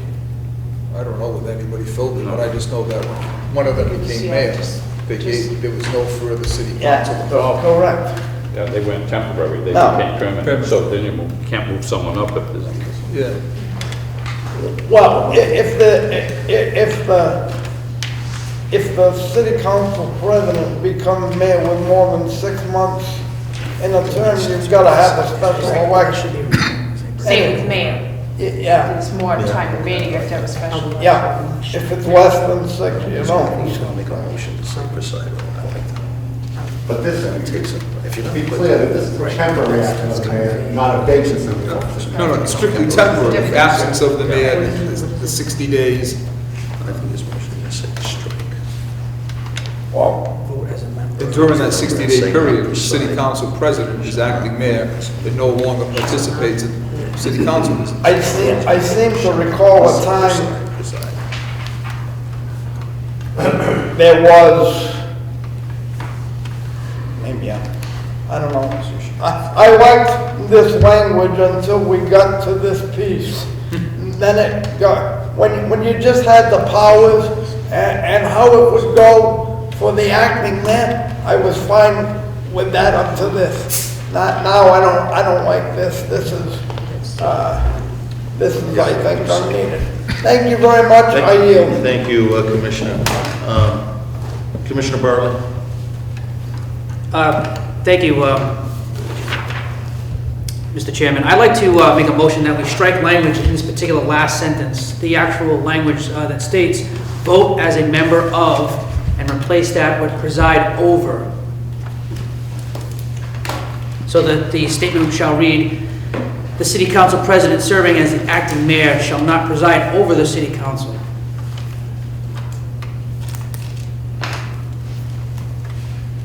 But you still have him as a councilor, not just still not vote. presiding. So the city Okay, council how about shall presiding not vote? act as a member of the Shall city. not Not act, participate. okay. I amended to, I amend that to say, not act. But if it's temporary, what happens? Can we, After can 60 we try days, this? it comes back The to city 70. council president, comma, while serving as So acting they mayor, function with 8 comma, members may not for act 60 days. as a member of the city council, or shall not act as a member of the city council. I'm fine with that. I'm good with that. So I'd like to amend my motion with that proposed language from our consultants. What's that? The thing is, you can't hold two positions. Right. To the child, so that you would be as mayor of the city council. Right, and that was pretty clear to me, but when it said vote, it led to other questions. Can he do other, or she do other things? But now It it's seemed- clear. Yeah, no, that clears it. I like that language, and I'm gonna second that motion. yes, you may. So it's the city council president serves as the acting mayor, comma, shall not act as a city council. Okay, the city council president while serving as acting mayor. While serving as acting mayor, It's too bad. okay, shall not, Act, It's too many. as a member of the city council. 60 days Got it. a week. Let me just make sure the clerk has it. You got it, Madam Clerk. Okay, there was a motion made by Commissioner Barley, seconded by Commissioner Venice with language, a language change in the last sentence that will read, the city council president, while serving as acting mayor, shall not act as a member of the city council. So there's a motion, any discussion on that? Any further discussion? Not hearing any, all in favor? Aye. Opposed? Commissioner Robles is opposed, the motion carries 6-1. We have one more small section, and I think this is where we'll break on, we've got other business, and I know it's the 8 o'clock hour, but I think you may want to hang around for this next piece. It doesn't deal with the articles, it deals with the timeline. So just in case, a brief, it won't be long. Okay, so C, in the event that the city council president is unable to serve as acting mayor under this section, the city council shall elect from among its membership a person to serve as acting mayor. That's read in its entirety. Any discussion? Motion to adopt? What would happen now, Mr. Barris? It would be the vice chair. I don't know if that's addressed, I don't believe it's addressed in the charter, so I don't know. It does, I don't believe that it goes to the vice chair of the council. I don't believe it's addressed, I don't know what would happen. That would be what I would support, rather than would be a random vote of the body to become acting mayor. That's a popularity contest. You've elected a council president to serve as the acting mayor in the absence of the mayor. Therefore, the next line of succession seems to me that if the for example, if the council president is unable to preside at a meeting, the next person in line is the vice president. It would seem to me that's the logical succession, not somebody that can just garner 5 votes on a whim on a popularity contest. I don't think that's proper. I wouldn't support it. Thank you, I yield. Commissioner Barley? I agree also. I do believe that this position should go to the vice president of the council, and I think that we definitely need to revise this language before I can agree with this section C. So with that, I yield. I'm of the same opinion as we say that should go to the vice president of the city council. That's the succession of leadership. That's why that person was elected by his or her peers to serve in that capacity. And this would bypass that, and I'm not comfortable with it. I think we have to do a good job. The council who's serving there has to do a good job in electing their president for that. You know, hopefully that never happens where we need to do that, but even for sickness, you know, for 30, 40 days, we may need the president to step in. The vice president would step up as president of the council, so yeah, I'm of agreement. Did you have something you wanted to add, Mr. Barris? I'm not certain that, looking back in history, that people who were elected as vice presidents would have the interest in becoming mayor.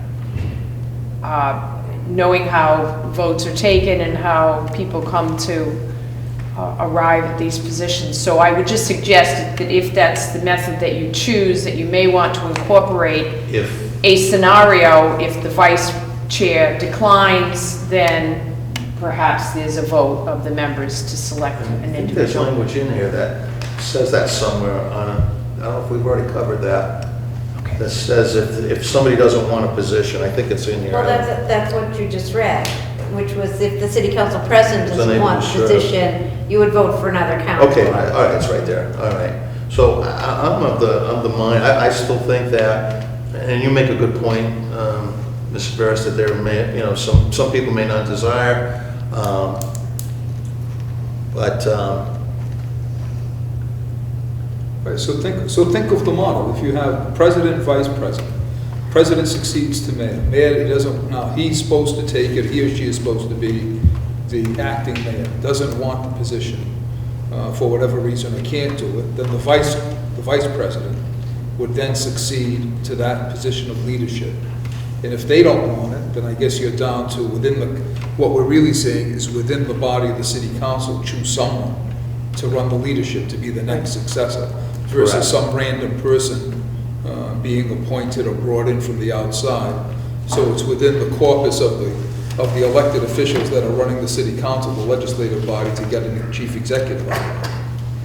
right, but right now, the way this is written, it would include. the No, I think we're all in Right. agreement with what you're Right, saying, that yes. not from its members elect someone to act. We have the succession being clearly president, vice president, and then if either Yeah. one of those two don't want it, then it has to come from Yeah, within the body. From within the body, yeah, I agree. So I think I would like to amend this to say in the event, I mean, I don't know, we haven't addressed where the vice president would secede up. Well, if I could just like use the same language and say, if the council president is unwilling or unable to serve, blah, blah, blah. If the vice chairman is unwilling to, unable to serve, then the council shall elect from Council among its elects members. members. Yeah, Okay. yeah. 1, 2, Right. Yeah, Believe me, I've seen a case where this wasn't addressed in the city, and they picked somebody from the outside. Okay, well, Yeah, we shut that down because we were on our Yeah. deliberation, and talked about that. Can we just maybe bring back the language the next time and you vote on it, as opposed to try to do it right now? say that again, you don't want us to vote on this tonight? Yeah. You want to table it? Yeah, well, then we'll all have the language in front of us and have Okay, that's seen fine, it. that's fine, yeah. Motion to table, section, Motion to table made by Commissioner Barley, I think I heard it. Second by Commissioner Roblot, all in favor? Aye. Nobody opposed, so moved. Okay, we've got some other business that we need to get to that's gonna take us a little bit of time. I'm gonna ask you just to hang tight because it deals with the timeline, and I just want to make sure that if I say something that is not the way you understand it, that we, so we're gonna move on to the next order of business, which is item D on your agenda, the public hearing that's proposed. I have proposed a date here and a location. The commission, we were offered the use of the Liberal Club once again, their large meeting room, free of charge, so the price is right by President Kevin Palmer. And I think that the commission should consider his offer. Once again, and I just want to remind the commission that the Liberal Club offered their facility to us back in March when we had our elected officials and former elected officials there. So it's an area to me that has a lot of parking, very spacious room that we can utilize. And again, like I mentioned earlier, the price is right. So before anybody makes a motion, we have discussion. I just want to go over the timeline, because I think it's very important that we review the timeline and the milestones that we need to meet, and I want to make sure I get this into the record now. The goal is to have in the Herald News on Sunday, February 26th of 2017, a copy of the preliminary report. And on the cover of that preliminary report, we will announce the date, time, and place of this will actually be the last public hearing that will be required to have by state law. And just as a reminder, my colleagues, way back on November 20th of 2015, the Florida Charter Commission received a letter from the Department of Housing and Community Development informing us of some very important dates. The first date being Monday, March the 6th of of 2017, the preliminary report is due to the Attorney General's office and the Department of Housing and Community Development. On Thursday, May the 4th, 2017, the final report is due to the AG's office and the Department of Housing and Community Development. And then we all know that Tuesday, November 7th, the public will vote on the charter adoptions. Again, we're required to hold this final public hearing per 43B, Section 9 of the Mass General Laws. This meeting, in the way I understand it, must occur after the public receives the preliminary report via the Herald News and other mechanisms and means that will get it out there. But before we send the final report to the AG's office. So that's where I came up with the date of March 21st. I'm hoping that's going to work for us. Is that correct, my understanding? So it's after we mail out the preliminary, or not mail it, distribute it. But it's really before the Attorney General responds to you. The Attorney General responds in 28 days. So that you're fine. So we're fine, okay. Yes, you're fine. Okay, all right, good, okay. Well, we could change the date, but, okay, so we're fine, 28 days. That's what I didn't know. To speed it up. Yeah. What's If that? we needed, the Attorney General, if we wanted them to take less than 28 days, I'm sure we could. Well, we don't want them to in this No, we case, do- no? no, We would they- need more time. They're Okay, they're in a yes, they're we'll in- need they're more in a time. good place. Okay. They're in a good place. now. Okay, Okay. good. So again, I'm going to propose this date and time and location. And just as an FYI, this public hearing is not a dialogue between the public and the commission. This public hearing is for the commissioners to listen to the public regarding their concerns about this home rule charter. What I'm going to propose, and we cannot do this tonight, we'll do this on the next meeting. I'm going to ask the clerk to make sure we get this on the next meeting. The following Monday after that meeting, which I don't know if it still make our deadline, I would like to have a working meeting of this commission to discuss what the public brought up during that public hearing. So that would be Monday, March 27th, to discuss. Now, I don't know, will that be problematic in terms of that 28 days that you mentioned?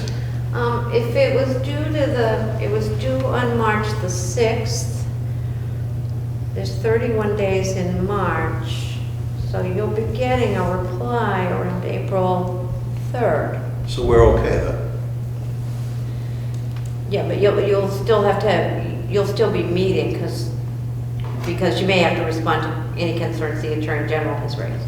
Well, the other thing we can do is we're going to have that meeting on Tuesday. Maybe we can meet that Thursday then. All right, well, I'll probably push it up then.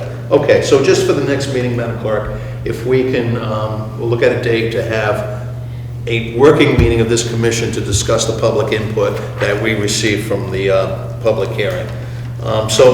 May I have a motion to accept the date of Tuesday, March 21st as the date, and in that motion, I would ask that the Liberal Club be the location that we hold the meeting, our final public meeting. Motion to accept. Motion made by Commissioner Venice to accept the time and the location. Second. The date and the location. Made by, seconded by Commissioner Barley. Any discussion on that motion? Seeing none, all in favor? Aye. Opposed?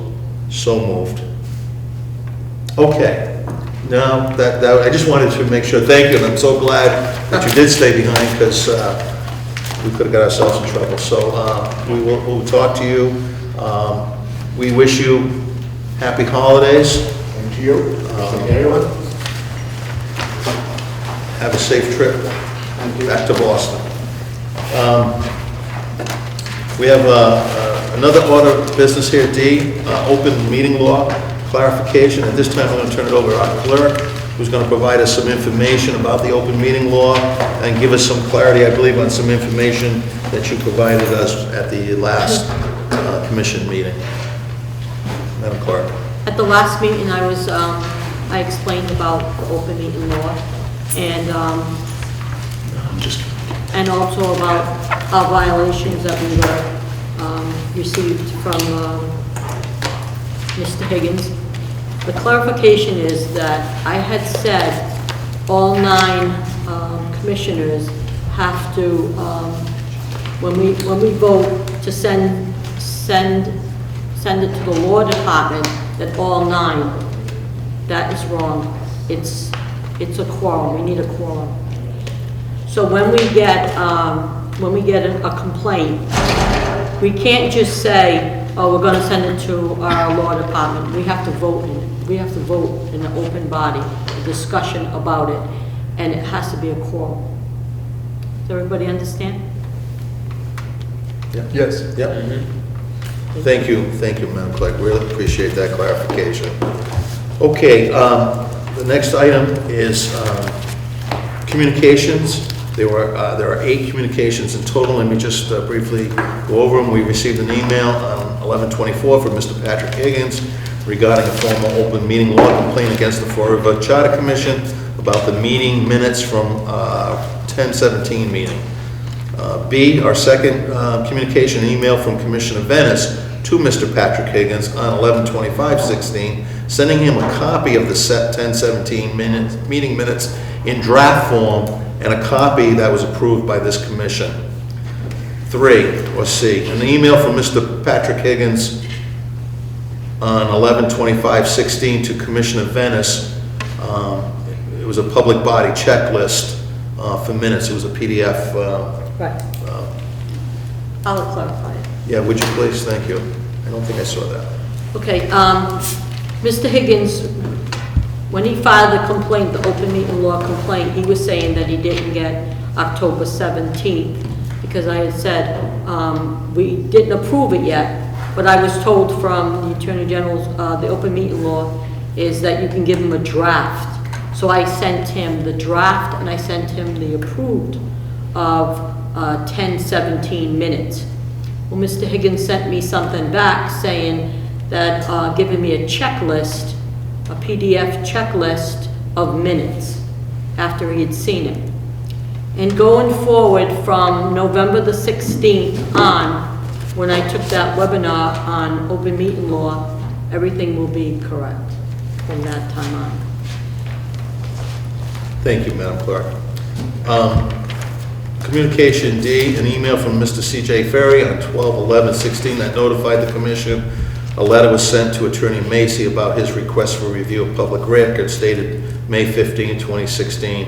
A copy of the letter was attached with the email.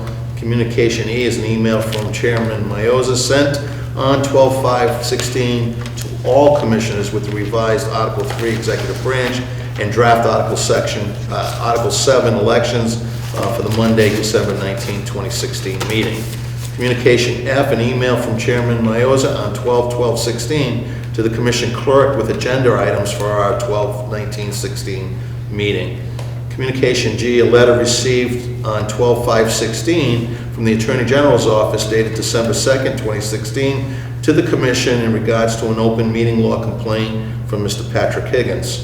And communication H, and the final and 8th communication, a meeting attendance roster with commissioners' signatures from our November 21st, 2016 meeting.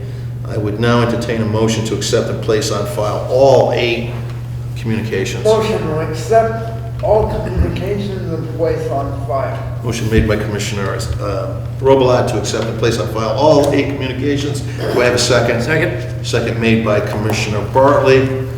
Any discussion on that? All in favor? Aye. Anybody opposed? So moved.